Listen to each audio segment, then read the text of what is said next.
ಹರಿ ಓಂ. ವಂದೇ ವಂದ್ಯಂ ವಿಧಿಭವ ಮಹೇಂದ್ರಾದಿವೃಂದಾರಕೇಂದ್ರೈಃ ವ್ಯಕ್ತಂ ವ್ಯಾಪ್ತಂ ಸ್ವಗುಣಗಣತೋ ದೇಶತಃ ಕಾಲತಶ್ಚ ಭೂತಾವದ್ಯಂ ಸುಖಚಿತಿಮಯೈರ್ಮಂಗಲೈರ್ಯುಕ್ತಮಂಗೈಃ ಸಾನಾರ್ಥ್ಯನ್ನೋ ವಿದಧದಧಿಕಂ ಬ್ರಹ್ಮನಾರಾಯಣಾಖ್ಯಂ ಭೂಷಾರತ್ನಂ ಭುವನವಲಯಸ್ಯಾಖಿಲಾಶ್ಚರ್ಯರತ್ನಂ ಲೀಲಾರತ್ನಂ ಜಗತಿ ದುಹಿತುರ್ದೇವತಾಮೌಲಿರತ್ನಂ ಚಿಂತಾರತ್ನಂ ಜಗತಿ ಭಜತಾಂ ವತ್ಸರೋಜದ್ವಿರತ್ನಂ ಕೌಸಲ್ಯಾಯಾ ಲಸತು ಮಮ ಹೃನ್ಮಂಡಲೇ ಪುತ್ರರತ್ನಂ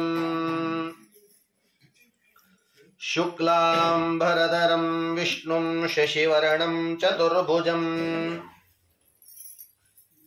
ಪ್ರಸನ್ನವದನಂ ಧ್ಯಾಯೇತ್ ಸರ್ವವಿಘ್ನೋಪಶಾಂತಯೇ ಸರ್ವವಿಘ್ನಪ್ರಶಮನಂ ಸರ್ವಸಿದ್ಧಿಕರಂ ಪರಂ ಸರ್ವಜೀವಪ್ರಣೇತಾರಂ ವಂದೇ ವಿಜಯದಂ ಹರಿಂ ಲಕ್ಷ್ಮೀನಾರಾಯಣಂ ವಂದೇ ತದ್ಭಕ್ತಪ್ರವರೋ ಯಾ ಶ್ರೀಮದಾನಂದತೀರ್ಥಾಖ್ಯೋ ಗುರುಸ್ತಂ ಚ ನಮಾಮ್ಯಹಂ ವೇದೇ ರಾಮಾಯಣೇ ಚೈವ ಪುರಾಣೇ ಭಾರತೆ ತಥಾ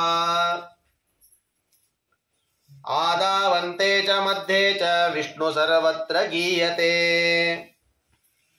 ಕಲ್ಯಾಣಾದ್ಭುತಗಾತ್ರಾಯ ಕಾಮಿತಾರ್ಥಪ್ರದಾಯಿನೇ ಶ್ರೀಮದ್ವೆಂಕಟನಾಥಾಯ ಶ್ರೀನಿವಾಸಾಯ ತೇ ನಮಃ. ಮಾಯಾವಿ ಪರಮಾನಂದಂ ತ್ಯಕ್ತ್ವಾ ವೈಕುಂಠಮುತ್ತಮಂ ಸ್ವಾಮಿ ಪುಷ್ಕರಣೀ ತೀರೆ ರಮಯಾ ಸಹ ಮೋದತೆ ಭವತಿ ಯದನುಭಾವಾದೇಡಮೂಕೋಪಿ ವಾಗ್ಮಿ ಜಡಮತಿರಪಿ ಜಂತುರ್ಜಾಯತೆ ಪ್ರಾಜ್ಞಮೌಲಿಃ ಸಕಲವಚನಚೇತೋ ದೇವತಾ ಭಾರತೀ ಸಾ ಮಮ ವಚಸಿ ನಿಧತ್ತಾಂ ಸನ್ನಿಧಿಂ ಮಾನಸೇ ಚ ಶ್ರಿಯಃಕಾಂತಾಯ ಕಲ್ಯಾಣ ನಿಧಯೇ ನಿಧಯೇರ್ಥಿನಾಂ ಶ್ರೀವೆಂಕಟ ನಿವಾಸಾಯ ಶ್ರೀನಿವಾಸಾಯ ಮಂಗಲಂ ಶ್ರೀವೆಂಕಟಾಚಲಾಧೀಶಂ ಶ್ರಿಯಾಧ್ಯಾಸಿತವಕ್ಷಸಂ ಶ್ರಿತಚೇತನಮಂದಾರಂ ಶ್ರೀನಿವಾಸಂ ಅಹಂ ಭಜೆ. ಅಭ್ರಮಂ ಭಂಗರಹಿತಂ ಅಜಡಂ ವಿಮಲಂ ಸದಾ ಆನಂದತೀರ್ಥಮತುಳಂ ಭಜೆ ತಾಪತ್ರಯಾಪಹಂ. ಪೂಜ್ಯಾಯ ರಾಘವೇಂದ್ರಾಯ ಸತ್ಯಧರ್ಮರತಾಯ ಚ ಭಜತಾಂ ಕಲ್ಪವೃಕ್ಷಾಯ ನಮತಾಂ ಕಾಮಧೇನವೇ. ತಪಸ್ವಾಧ್ಯಾಯ ಶುಶ್ರೂಷಾ ಕೃಷ್ಣ ಪೂಜಾರತಂ ಮುನಿಂ ವಿಶ್ವೇಶಂ ಇಷ್ಟದಂ ವಂದೇ ಪರಿವ್ರಾಟ್ ಚಕ್ರವರ್ತಿನಂ. ಆಪಾದಮೌಳಿ ಪರ್ಯಂತಂ ಗುರುಣಾಮಾಕೃತಿಂ ಸ್ಮರೇತ್ ತೇನ ವಿಘ್ನಾಃ ಪ್ರಣಶ್ಯಂತಿ ಸಿದ್ಧ್ಯಂತಿ ಚ ಮನೋರಥಾಃ. ಹರಿವಾಯು ಗುರುಗಳ ಚರಣಾರವಿಂದಗಳಲ್ಲಿ ಭಕ್ತಿಪೂರ್ವಕವಾದ ನಮಸ್ಕಾರಗಳನ್ನು ಸಲ್ಲಿಸಿ ಭವಿಷ್ಯೋತ್ತರ ಪುರಾಣ ಅಂತರ್ಗತವಾದ ಶ್ರೀನಿವಾಸನ ಮಹಿಮೆಯನ್ನ ನಾವೆಲ್ಲ ತಿಳ್ಕೊಳ್ತಾ ಬರ್ತಾ ಇದ್ದೇವೆ. ನಿನ್ನೆವರೆಗಾಗುವಾಗ ಒಂದೇ ಬೆಟ್ಟ 4 ಹೆಸರನ್ನು ಪಡೀತದೆ, ಬಯಸಿದ ಅಭಿಲಾಷೆಗಳನ್ನೆಲ್ಲ ಕೊಡ್ತದೆ ಸಾಮಾನ್ಯವಾದ ಕಥೆ ಅಲ್ಲ ಇದು, ಈ ಪುರಾಣ ಸಾಮಾನ್ಯ ಅಲ್ಲ ಅಂತ ನಿನ್ನೆ ಕೇಳ್ತಾ ಬಂದ್ವಿ. 4 ಯುಗದಲ್ಲಿ ಒಂದೊಂದು ಯುಗಕ್ಕೂ ಒಂದೊಂದು ವಿಶೇಷವಾದ ವೃತ್ತಾಂತವುಳ್ಳ ಈ ಕಥೆ ಕೇಳ್ತಾ ಬಂದ್ವಿ. ಕೃತೆ ವೃಷಾದ್ರಿಂ ವಕ್ಷಂತಿ ತ್ರೇತಾಯಾಮಂಜನಾಚಲಂ ದ್ವಾಪರೇ ಶೇಷಶೈಲೇತಿ ಕಲೌ ಶ್ರೀ ವೆಂಕಟಾಚಲಂ. ಕೃತಯುಗ, ದ್ವಾಪರ ಯುಗ, ತ್ರೇತಾಯುಗ ಒಂದೊಂದು ಯುಗದಲ್ಲಿ ಒಂದೊಂದು ಹೆಸರನ್ನು ಪಡೀತದೆ ಅಂತ ಕೇಳ್ತಾ ಬಂದ್ವಿ. ಕೃತೆ ವೃಷಾದ್ರಿಂ ವಕ್ಷಂತಿ, ಕೃತಯುಗದಲ್ಲಿ ವೃಷಭಾಚಲ ಅಂತಾಯ್ತು. ದ್ವಾಪರೇ ಶೇಷಶೈಲೇತಿ, ದ್ವಾಪರ ಯುಗದಲ್ಲಿ ಶೇಷಾಚಲ. ಆಂಜನಾದೇವಿ ಹೆಸರು ಬರ್ತದೆ, ಅದಕ್ಕೆ ಅಂಜನಾಚಲ. ಆಮೇಲೆ ಆಗುವಾಗ ಕಲೌಶ್ರೀ ವೆಂಕಟಾಚಲಂ. ನಿನ್ನೆವರೆಗೆ 3 ಯುಗದ ಸಮಯಕ್ಕೆ ಒಂದೊಂದು ಹೆಸರು ಪಡೀತು. ಒಂದು ಹರಿಸರ್ವೋತ್ತಮತ್ವ ಅನ್ನೋದನ್ನು ಸಾರಿಸ್ಲಿಕ್ಕೆ ಹೇಳಿದ ಕಥೆ, ಅದು ವೃಷಭಾಚಲ. ವೃಷಭ ದೈತ್ಯ, ನಾನು ಅವನನ್ನು ಸಂಹಾರ ಮಾಡಿ ಸರ್ವೋತ್ತಮ ಅಂತ ಅನಿಸ್ಕೊಳ್ತೇನೆ ಅಂತ ಉದ್ದೇಶ ಇಟ್ಟುಕೊಂಡ ವೃಷಭ ನಾಮಕ ದೈತ್ಯನನ್ನ ಪರಮಾತ್ಮ ಸಂಹರಿಸ್ತೇನೆ ಅಂತ ಖಡ್ಗ ಹಿಡಿದು ಚಕ್ರ ಹಿಡ್ಕೊಂಡು ಸಂಹಾರ ಮಾಡಿದ. ಹರಿಸರ್ವೋತ್ತಮ ಅಂತ ಅವನೇ ಸಾರಿದ.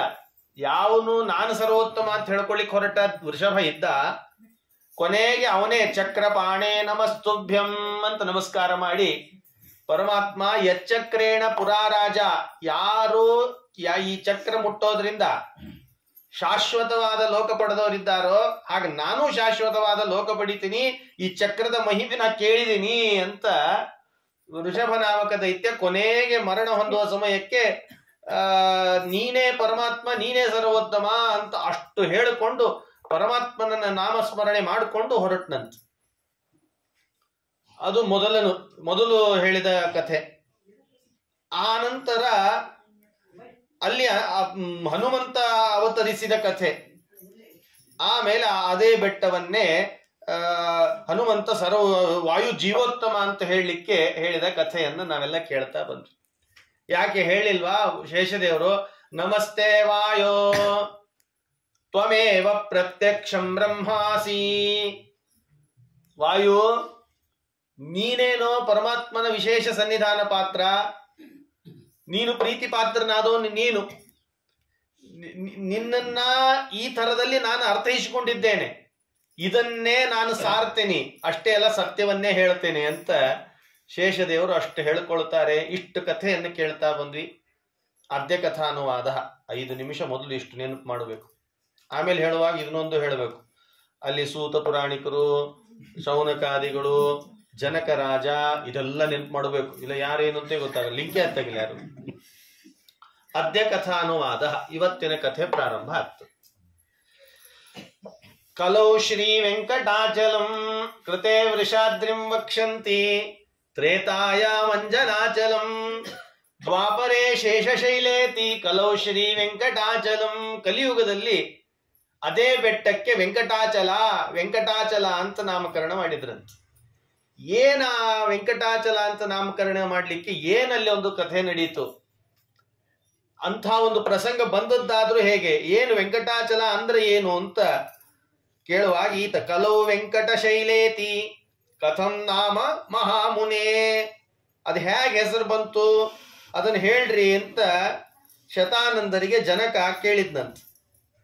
ಆವಾಗ ಅವರಂದ್ರು, ಪುರಂದರೋ ನಾಮ ಸೋಮಯಾಜಿ ದೃಢವ್ರತಃ ಕಾಲಹಸ್ತಾಖ್ಯ ನಗರೇ ಸತ್ಯವಾಗ್ ಬ್ರಾಹ್ಮಣೋಭವತ್. ಹಿಂದೆ ಪುರಂದರ ಅಂತ ಒಬ್ಬ ಬ್ರಾಹ್ಮಣ ಕಾಲಹಸ್ತಿ ನಗರದಲ್ಲಿ ಇದ್ದಂತ. ಅವನಿಗೆ ಒಬ್ಬ ಮಗ ಹುಟ್ಟಿದ ಮಾಧವ ಅಂತ. ಚಕಾರ ನಾಮ ಲಿಖಿತಂ ಮಾಧವಂ ವಿಪ್ರ ಸಂಸಧಿ. ಆ ಮಗ ಮಾಧವ ಅನ್ನುವ ಮಗ ಭಾರಿ ಧಾರ್ಮಿಕನಾಗಿದ್ದಂತ, ಚೆನ್ನಾಗಿ ಅಧ್ಯಯನ ಮಾಡಿದವನಿದ್ದ. ದ್ವಿತೀಯ ಯುವ ಭಾಸ್ಕರ ಅಂತಿದ್ದಾರೆ ಅವನನ್ನ. ಪಂಚಯಜ್ಞ ಪರಾಯಣನಾಗಿದ್ದಂತ. ಅಗ್ನಿಹೋತ್ರ ಇತ್ತು ಮನೆಯಲ್ಲಿ. ಒಳ್ಳೆ ತೇಜಸ್ವಿ, ದ್ವಿತೀಯ ಯುವ ಭಾಸ್ಕರ ಅಂತಿದ್ದಾರೆ. ಮಾಧವನನ್ನ ದ್ವಿತೀಯ ಯುವ ಭಾಸ್ಕರ ಅಂತಂದ್ರೆ ಏನರ್ಥ? ಎರಡನೇ ಸೂರ್ಯ ಅಂತರ್ಥ. ನೋಡ್ರಿ ಹೇಗಿದೆ, ಅಂಥ ಕಾಂತಿ ಉಳ್ಳವನಾಗಿದ್ದ, ಪರಿಶುದ್ಧನಾಗಿದ್ದ. ಅವನಿಗೆ ಚಂದ್ರಲೇಖೆ ಅಂತ ಒಬ್ಬಳು ಹೆಂಡತಿ ಇದ್ದಂತ. ವಿವಾಹ ಸಮಯ ಬಂದಾಗ ಅವನಿಗೊಂದು ವಿವಾಹನೂ ಮಾಡಿದ್ರಂತೆ. ವಿವಾಹ ಮಾಡಿದ ಚಂದ್ರಲೇಖೆಯ ಜೊತೆಯಲ್ಲಿ ಸಂಸಾರ ನಡೆಸ್ತಿದ್ದಂತೆ. ಒಂದು ದಿವಸ ಮಧ್ಯಾಹ್ನ ಕಾಲದಲ್ಲಿ ಅವನಿಗೆ ಸಂಗ ಮಾಡಬೇಕು ಅಂತ ಇಚ್ಛೆ ಆಯ್ತಂತೆ. ಮಧ್ಯಾಹ್ನ ಕಾಲ ಅದು ಸೂರ್ಯ ಇದ್ದ ಕಾಲ. ಆ ಕಾಲದಲ್ಲಿ ಚಂದ್ರಲೇಖೆ ಹೆಂಡತಿಯೊಟ್ಟಿಗೆ ಸಂಗ ಮಾಡಬೇಕು ಅಂತ ಅಪೇಕ್ಷೆ ಪಟ್ಟನಂತೆ. ಚಂದ್ರಲೇಖೆ ಹೇಳಿದ್ಲು, ಮಧ್ಯಾಹ್ನ ಕಾಲ ಇದು, ಸೂರ್ಯ ಇರುವ ಕಾಲ, ದೇವತೆಗಳು ಸಂಚರಿಸುವ ಸಮಯ, ಗಂಡ ಹೆಂಡತಿ ಅಂತಾದವರು ದಿವಾಸಂಗ ಅನ್ನೋದು ಕೂಡಲ್ಲ ಅಂತ ಹೇಳಿದ್ಲಂತ. ಎಷ್ಟು ಹೇಳಿದ್ರು ಮಾಧವ ಕೇಳಲಿಲ್ಲಂತ. ನನಗೆ ಅಪೇಕ್ಷೆ ಇದೆ ಹಾಗೆ ಅಂತ ಒತ್ತಾಯ ಮಾಡಿದ್ನಂತ. ಆವಾಗ ಚಂದ್ರಲೇಖೆ, ಸರಿ ಹಾಗಾದ್ರೆ ಮನೆಯಲ್ಲಿ ಅಂತೂ ನಡಿಲಿಕ್ಕೆ ಸಾಧ್ಯ ಇಲ್ಲ, ನಾನು ನೀರು ತರ್ತೇನೆ ಅಂತ ನಾನು ಹೊರಡ್ತೇನೆ, ನೀವು ದರ್ಬೆ ತರ್ತೀರಿ ಅಂತ ನೀವು ಹೊರಡ್ರಿ, ಆಮೇಲೆ ಅಲ್ಲಿ ನೋಡೋಣ ಅಂತ ಇಷ್ಟು ಹೇಳಿ ಕಳಿಸಿದ್ಲಂತ. ಬಹಳ ಧರ್ಮ ಉಪದೇಶ ಮಾಡ್ತಾಳೆ. ಹೌದು, ಸೂರ್ಯ ಇದ್ದ ಕಾಲದಲ್ಲಿ ವಿವಸ್ತ್ರರಾಗಿ ಇರಬಾರ್ದು ಅಂತ ಶಾಸ್ತ್ರ ಇದೆ. ದೇವತೆಗಳು, ಸೂರ್ಯ ಇವರೆಲ್ಲ ನೋಡ್ತಿರ್ತಾರಂತ. ಕೃಷ್ಣ ಗೋಪಿ ವಸ್ತ್ರಾಪಹಾರಕ, ಗೋಪಿಕಾ ಸ್ತ್ರೀಯರ ವಸ್ತ್ರ ಅಪಹಾರ ಮಾಡಿದ ಅಂತ ಕೃಷ್ಣನ ಕಥೆಯಲ್ಲಿ ಕೇಳುವಾಗ, ಗೋಪಿಕಾ ಸ್ತ್ರೀಯರೆಲ್ಲ ಸರೋವರದಲ್ಲಿ ವಿವಸ್ತ್ರರಾಗಿ ಸ್ನಾನ ಮಾಡ್ತಿದ್ರಂತ. ನದ್ಯಭಿಮಾನಿ ದೇವತೆ, ಸೂರ್ಯ ದೇವತೆಗಳು ಇವರೆಲ್ಲ ಜಾಗೃತರಾದ ಸಮಯದಲ್ಲಿ, ನಿಂತ ಸಮಯದಲ್ಲಿ ವಿವಸ್ತ್ರರಾಗಿ ಸ್ನಾನ ಮಾಡ್ತಿದ್ದೀರಲ್ಲ ಅಂತ ಕೃಷ್ಣ ನಿಮಗೆ ವಸ್ತ್ರನೇ ಇಲ್ಲ ಅಂತ ಮಾಡ್ತೇನೆ, ಎಚ್ಚರಿರಲಿ ಎಂದಿದ್ದಂತ. ಎಚ್ಚರಿಸ್ತಾನೆ. ಅದಕ್ಕೆ 2 ವಸ್ತ್ರದಿಂದ ಸ್ನಾನ ಮಾಡ್ಬೇಕಂತ. ಎಲ್ಲಾರು 2 ವಸ್ತ್ರ ಇಟ್ಕೊಳ್ಬೇಕು. ಅದಕ್ಕೆ ಈಗ ಬ್ರಾಹ್ಮಣರೆಲ್ಲ ಎರಡು ಪಂಜ ಇಟ್ಕೊಂಡಿರ್ತಾರೋ ಇಲ್ಲ, ಕರಿ ಇರ್ತವೆ, ನಡೀತದೆ. ಕರೀದ ಅವಕ್ಕೇನು ಪಾಪ. ತದಾ ಜಗಾಮ ರಾಜೇಂದ್ರ ಕುಶಾರ್ಥಂತು ಸ್ವಭಾವತಃ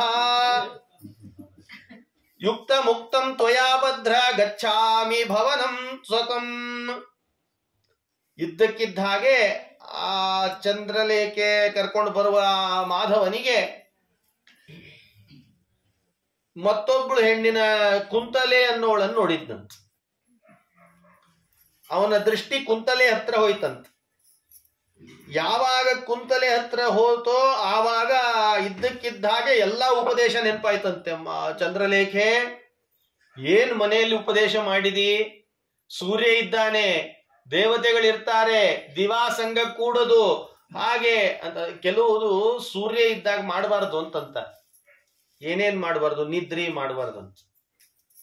ಸೂರ್ಯ ಇದ್ದ ಕಾಲದಲ್ಲಿ, ಸಂಧ್ಯಾ ಕಾಲದಲ್ಲಿ ನಿದ್ರೆ, ಅದಕ್ಕೆ ದಿವಾ ನಿದ್ರೆಯನ್ನು ಮಾಡಬಾರ್ದು ಅಂತ ಶಾಸ್ತ್ರ ಇದೆ.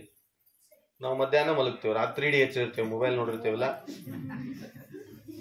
ನಮ್ ಟೈಮ್ ಸಿಗಲ್ರಿ ಬೆಳಿಗ್ಗೆ. ಮತ್ತೇನ್ ಟೈಮ್ ನಿದ್ದೆ ಮಾಡ್ಲಿಕ್ಕೆ ಕೂತಲ್ಲೇ ನಿದ್ದೆ ಹಚ್ಬೋದು. ಅದರಲ್ಲಿಯೂ ಸಾಯಂಕಾಲ ಲಘು ಬರ್ತದೆ. ಪ್ರವಚನ ನಡೀತಿತ್ತಂದ್ರೆ ಆಚಾರ ಒಬ್ಬರೇ ಮಾತಾಡ್ತಿರ್ತಾರೆ, ಅವಾಗ್ಲೇ ಸ್ವಲ್ಪ ತಗೊಂಡ್ಬಿಡ್ತೇವೆ ಆಚಾರ. ನಾವು ಮುಗಿದ್ಮೇಲೆ ಪಕ್ಕದಲ್ಲಿದ್ದಾರೆ ಎಬ್ಬಿಸ್ತಾರೆ, ಮಂತ್ರಾಕ್ಷತೆ ಇಸ್ಕೊಂಡು ಹೋಗ್ತೇವೆ. ಹಿಂಗೆ ಅಲ್ಲಿ ಆ ಉಪದೇಶ ನೆನಪಾಯ್ತು. ಕುಂತಲೆ ಇದು ಚಂದ್ರಲೇಖೆ ಹೇಳಿದ ಉಪದೇಶ ಮಾಧವನಿಗೆ ಇದ್ದಕ್ಕಿದ್ದ ಹಾಗೆ ಭಾರಿ ಬದಲಾವಣೆ ಕಾಣ್ತು. ನೋಡು ಚಂದ್ರಲೇಖೆ, ನೀ ಹೇಳಿದ್ದೆಲ್ಲ ನನ್ನ ತಲೆಗೆ ಬಂತು. ಇಷ್ಟೊತ್ತ ತನಕ ಅಜ್ಞಾನದಲ್ಲಿದ್ದೆ ನಾನು, ನೀ ಹೇಳಿದ್ದೆ ಸರಿ. ಆದ್ರಿಂದ ನೀ ಒಂದ್ ಕೆಲಸ ಮಾಡು, ನಿನ್ನಷ್ಟಕ್ಕೆ ನೀ ಮನೆಗೆ ಹೋಗ್ಬಿಡು, ನಾನು ಸ್ವಲ್ಪ ಹೊತ್ತು ಬಿಟ್ಟು ಮನೆಗೆ ಬರ್ತೀನಿ ಅನ್ನಂತೀವಿ. ಆಮೇಲೆ ಚಂದ್ರಲೇಖೆಗೆ ಅನಿಸ್ತು, ಯಪ್ಪ ದೇವರೇ ಬುದ್ಧಿ ಕೊಟ್ಟ ನಮ್ ಗಂಡನಿಗೆ ಅಂತ ಅನ್ಕೊಂಡ್ಲು, ಮನೆಗೆ ಹೋದ್ಲಂತ. ಆಮೇಲೆ ಕುಂತಲೆಯಿಂದ ಬೆನ್ ಹತ್ತಿದ್. ಅವಳಂದ್ಲು, ಬೇಡ, ನೀವು ಎಂಥ ಉನ್ನತ ಸ್ಥಾನದಲ್ಲಿ ಇದ್ದವರು, ನಾನೆಲ್ಲಿ ನೀವೆಲ್ಲಿ, ನೀವು ಎಂಥ ಉಪದೇಶ. ಕುಂತಲೆ ಭಾರಿ ಚೆನ್ನಾಗಿ ಉಪದೇಶ ಕೊಡ್ತಾಳೆ, ಕಣ್ಣು ತೆರೆಸ್ತಾಳೆ. ಮಾಧವ ಹೇಳಬೇಕಾಗಿರೋ ಮಾತನ್ನ ಕುಂತಲೆ ಹೇಳ್ತಿದೆ. ನೋಡ್ರಿ ಮಾಧವರೇ, ನೀವು ಸಾಮಾನ್ಯರಲ್ಲ, ನಿತ್ಯ ಅಗ್ನಿಹೋತ್ರ ಇಟ್ಟುಕೊಂಡವ್ರು ನೀವೆಲ್ಲ. ಮನೆಯಲ್ಲಿ ಅಗ್ನಿ ಕಾರ್ಯಗಳನ್ನೆಲ್ಲ ಮಾಡ್ತೀರಿ. ನೀವು ಹುಟ್ಟುವಾಗಲೇನೆ ಸಂಸ್ಕಾರಯುಕ್ತರಾಗಿ ಹುಟ್ಟುತ್ತೀರಿ. ನಿಮ್ದು ಶರೀರವೋ ಸಂಸ್ಕಾರಯುಕ್ತ ಶರೀರ. ಅಗ್ನಿ ಸಾಕ್ಷಿಯಾಗಿ ವಿವಾಹ ಮಾಡಿಕೊಂಡಿರ್ತೀರಿ. ನಮ್ಗೆ ಯಾವ ಸಾಕ್ಷಿನೂ ಇಲ್ಲ. ಏತಾದೃಶಸ್ಯ ದೇಹಸ್ಯ, ನಿಮ್ದು ಸಾಮಾನ್ಯ ದೇಹ ಅಲ್ಲ, ನಿಮ್ದು ದೇಹ. ನೀವು ಹುಟ್ಟುವಾಗಲೇನೆ ನಾಮಕರಣ, ಜೌಳ, ಶ್ರೀಮಂತ ಇವೆಲ್ಲ ಸಂಸ್ಕಾರಗಳು ನಡೀತದೆ. ಪುಣ್ಯಾಹ ವಾಚನಾದಿಗಳು ನಡೀತದೆ. ಗರ್ಭಾಧಾನ, ಸೀಮಂತ, ಪುಂಸವನ, ನಾಮಕರಣ ಇವೆಲ್ಲ ಸಂಸ್ಕಾರದಿಂದ ಕೂಡಿರ್ತದೆ ನಿಮ್ ಶರೀರ. ನೋಡ್ರಿ ನಮ್ ಶರೀರದ ಸಂಸ್ಕಾರ ಎಷ್ಟು ಚೆನ್ನಾಗಿ ಹೇಳ್ತಾ. ನಾವು ಎಲ್ಲದನ್ನು ಬದಿ ಗೊತ್ತಿರುತ್ತೆ, ನಮಗ್ ಗೊತ್ತಿಲ್ಲ, ಅದು ಕಣ್ಣು ತೆರೆಸ್ತಿದ್ದಾಳೆ. ಅಲ್ಲ, ನೀವು ಇದು ಹುಟ್ಟಿರೋ ವಿಶೇಷ ನಿಮ್ಮ ಶರೀರದ ಸಂಸ್ಕಾರ ಅಷ್ಟೇ ಅಲ್ಲ. ನೀವು ಬಾಯಿ ತೆಗೆದ್ರೆ ಸಾಕು, ಹರಿನಾಮ ಕಲಾಪೇನ, ಬಾಯಿ ತೆಗೆದ್ರೆ ನಾಲಿಗೆಯಿಂದ ಹರಿನಾಮದ ಸ್ಮರಣೆ ಮಾತಾಡ್ತೀರಿ ನೀವೆಲ್ಲ. ಏತಾದೃಶಸ್ಯ ಕರ್ಣಃ ಹರಿಕಥಾಶ್ರುತ್ಯ, ಕರ್ಣೋ ಹರಿಕಥಾಶ್ರುತ್ಯ, ಕಿವಿಗಳು ಹರಿನಾಮದ ಕಥೆ, ಹರಿನಾಮದ ಭಜನೆಯನ್ನು ಕೇಳಿದವು ನಿಮ್ಮ ಕಿವಿಗಳು. ನಿಮ್ಮ ನಾಸಿಕ, ಮೂಗು ಪರಮಾತ್ಮನಿಗೆ ಏರಿಸಿದ ಸುಗಂಧಮಯವಾದ ಪರಿಮಳಯುಕ್ತವಾದ ಗಂಧವನ್ನು ಆಶ್ರಯಿಸಿದ ಮೂಗು ನಿಮ್ಮದು. ನೀವು ಕಣ್ಣು ತೆಗೆದ್ರೆ ಸಾಕು, ಉತ್ತಿಷ್ಟ ಉತ್ತಿಷ್ಟ ಗೋವಿಂದ, ಪರಮಾತ್ಮನನ್ನು ನೋಡುವ ಕಣ್ಣುಗಳು ನಿಮ್ಮದು. ಬೆಳಗ್ಗೆ ಕಿವಿಗಳು ನಿರಂತರ ಹರಿನಾಮದ ನಾಮ ಸ್ಮರಣೆ ಕೇಳಿದ ಕಿವಿಗಳು. ಅವಾಗವಾಗ ಭಜನೆಯಾಗಿ ಮಾತಾಡ್ತಾರೆ, ಅದನ್ನು ಕೇಳಿರ್ತೀರಿ. ಅವ್ರ ಮನೆಗೆ ಇವತ್ತು ಇಡ್ಲಿ ಆತೇನು, ನಿನ್ನೆ ದೋಸೆ ಇತ್ತು ಅಂತ. ಕೃಷ್ಣಾರ್ಚನ ಪ್ರಸಂಗೇನ ನಿಮ್ಮ ಮೂಗು ಗಂಧವನ್ನು ಆಶ್ರಯಿಸಿದೆ, ಸುಗಂಧಮಯವಾದ ಪರಿಮಳ. ನಿಮ್ಮ ಕಣ್ಣು ಅಷ್ಟು ಪವಿತ್ರ. ನೀವು ಬಾಯಿ ತೆಗೆದ್ರೆ ಸಾಕು, ವೇದ ಘೋಷಗಳು, ಪುರಾಣಗಳು, ಪ್ರವಚನಗಳು, ನಿಮ್ಮ ಆಡುವ ಸಂಗೀತ, ದಾಸರ ಪದಗಳು ನಿಮ್ಮ ಬಾಯಲ್ಲಿ ಬರ್ತಿರ್ತದೆ. ಅಷ್ಟೇ ಅಲ್ರಿ, ಅಷ್ಟು ನೋಡಿ ಹಾಗೆ ನೀವು ನಿಮ್ಮ ಉದರ, ಹೊಟ್ಟೆ ಇದೆಯಲ್ಲ, ದೇವರಿಗೆ ನೈವೇದ್ಯ ಮಾಡಿದ ಅನ್ನವನ್ನೇ ಸ್ವೀಕಾರ ಮಾಡ್ತೀರಿ. ಈಗ ಬಿಟ್ಟೇವಷ್ಟೇ, ಮೊದ್ಲಿದ್ದವ್ರು ಮಾಡ್ತಿದ್ರಂತೆ. ಈಗ ನೇರ ಗ್ಯಾಸಿಂದ ಡೈನಿಂಗ್ ಟೇಬಲ್ಗೆ ಬರ್ತದೆ. ದೇವ್ರ ಪೂಜೆ ಆಗಿ ಹೋಗಿರ್ತದೆ. ಬೆಳಗ್ಗೆ ಆಚಾರ ಬಂದ್ ಮಾಡ್ಕೊಂಡು ಹೋಗಿರ್ತಾರೆ. ಸುರ ಅಲ್ಲಿ ಹೇಳ್ತಿದ್ದಾಳ ಆ ಮಾತನ್ನ. ಇಂಥದ್ದು ನಿಮ್ಮ ಶರೀರ, ನಿಮ್ಮ ಕೈಗಳಿವೆ ಅಲ್ಲ, ನಿಮ್ಮ ಕೈಗಳು. ಅವಳು ಹೇಳ್ತಿರೋದು ಹರಿಕಥಾ ಪ್ರಸಂಗ, ಹರಿನಾಮ ಕಲಾಪೇನ, ಮಾತು ಪರಮಾತ್ಮನ ವಿಷಯಗಳನ್ನು ಹೇಳ್ತಾ ಹೇಳ್ತಾ ಇರುವ ಬಂದು ನಾಲಿಗೆ ನಿಮ್ದು.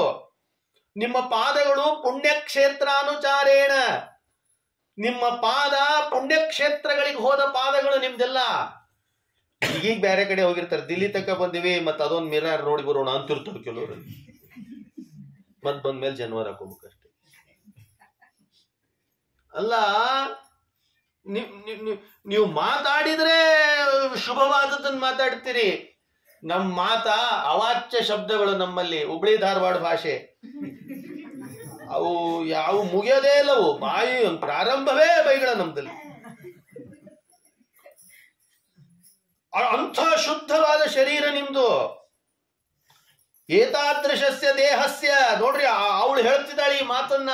ಅಲ್ವೋ ಬ್ರಾಹ್ಮಣ ಮಾಧವ, ಎಂಥ ಪುಣ್ಯ ನಿಂದು, ಎಷ್ಟು ಶುದ್ಧವಾಗಿದೆ ನಿನ್ನ ಶರೀರ. ನಿನ್ನ ಕೈಗಳು ಪರಮಾತ್ಮನಿಗೆ ಅರ್ಪಣೆ ಮಾಡತಕ್ಕಂತಹ ಪುಷ್ಪಗಳನ್ನು ಅರ್ಪಣೆ ಮಾಡತಕ್ಕಂತಹ ಕೈಗಳು, ಪೂಜೆ ಪರಮಾತ್ಮನನ್ನು ಮುಟ್ಟಿದ ಕೈಗಳು ನಿನ್ವು. ಇಷ್ಟು ಶುದ್ಧವಾದ ಏತಾದೃಶಸ್ಯ ದೇಹಸ್ಯ, ಇಂಥ ಶರೀರ, ಇಂಥ ಶುದ್ಧವಾದ ಶರೀರ ನಿಮ್ದು. ನಮ್ದೇನ್ ಕೇಳ್ತೀರಿ ಅಂತ ತಿಂತಿದ್ದಾಳೆ. ನೋಡ್ರಿ, ಇಷ್ಟು ಇವ್ರದಾಯ್ತು.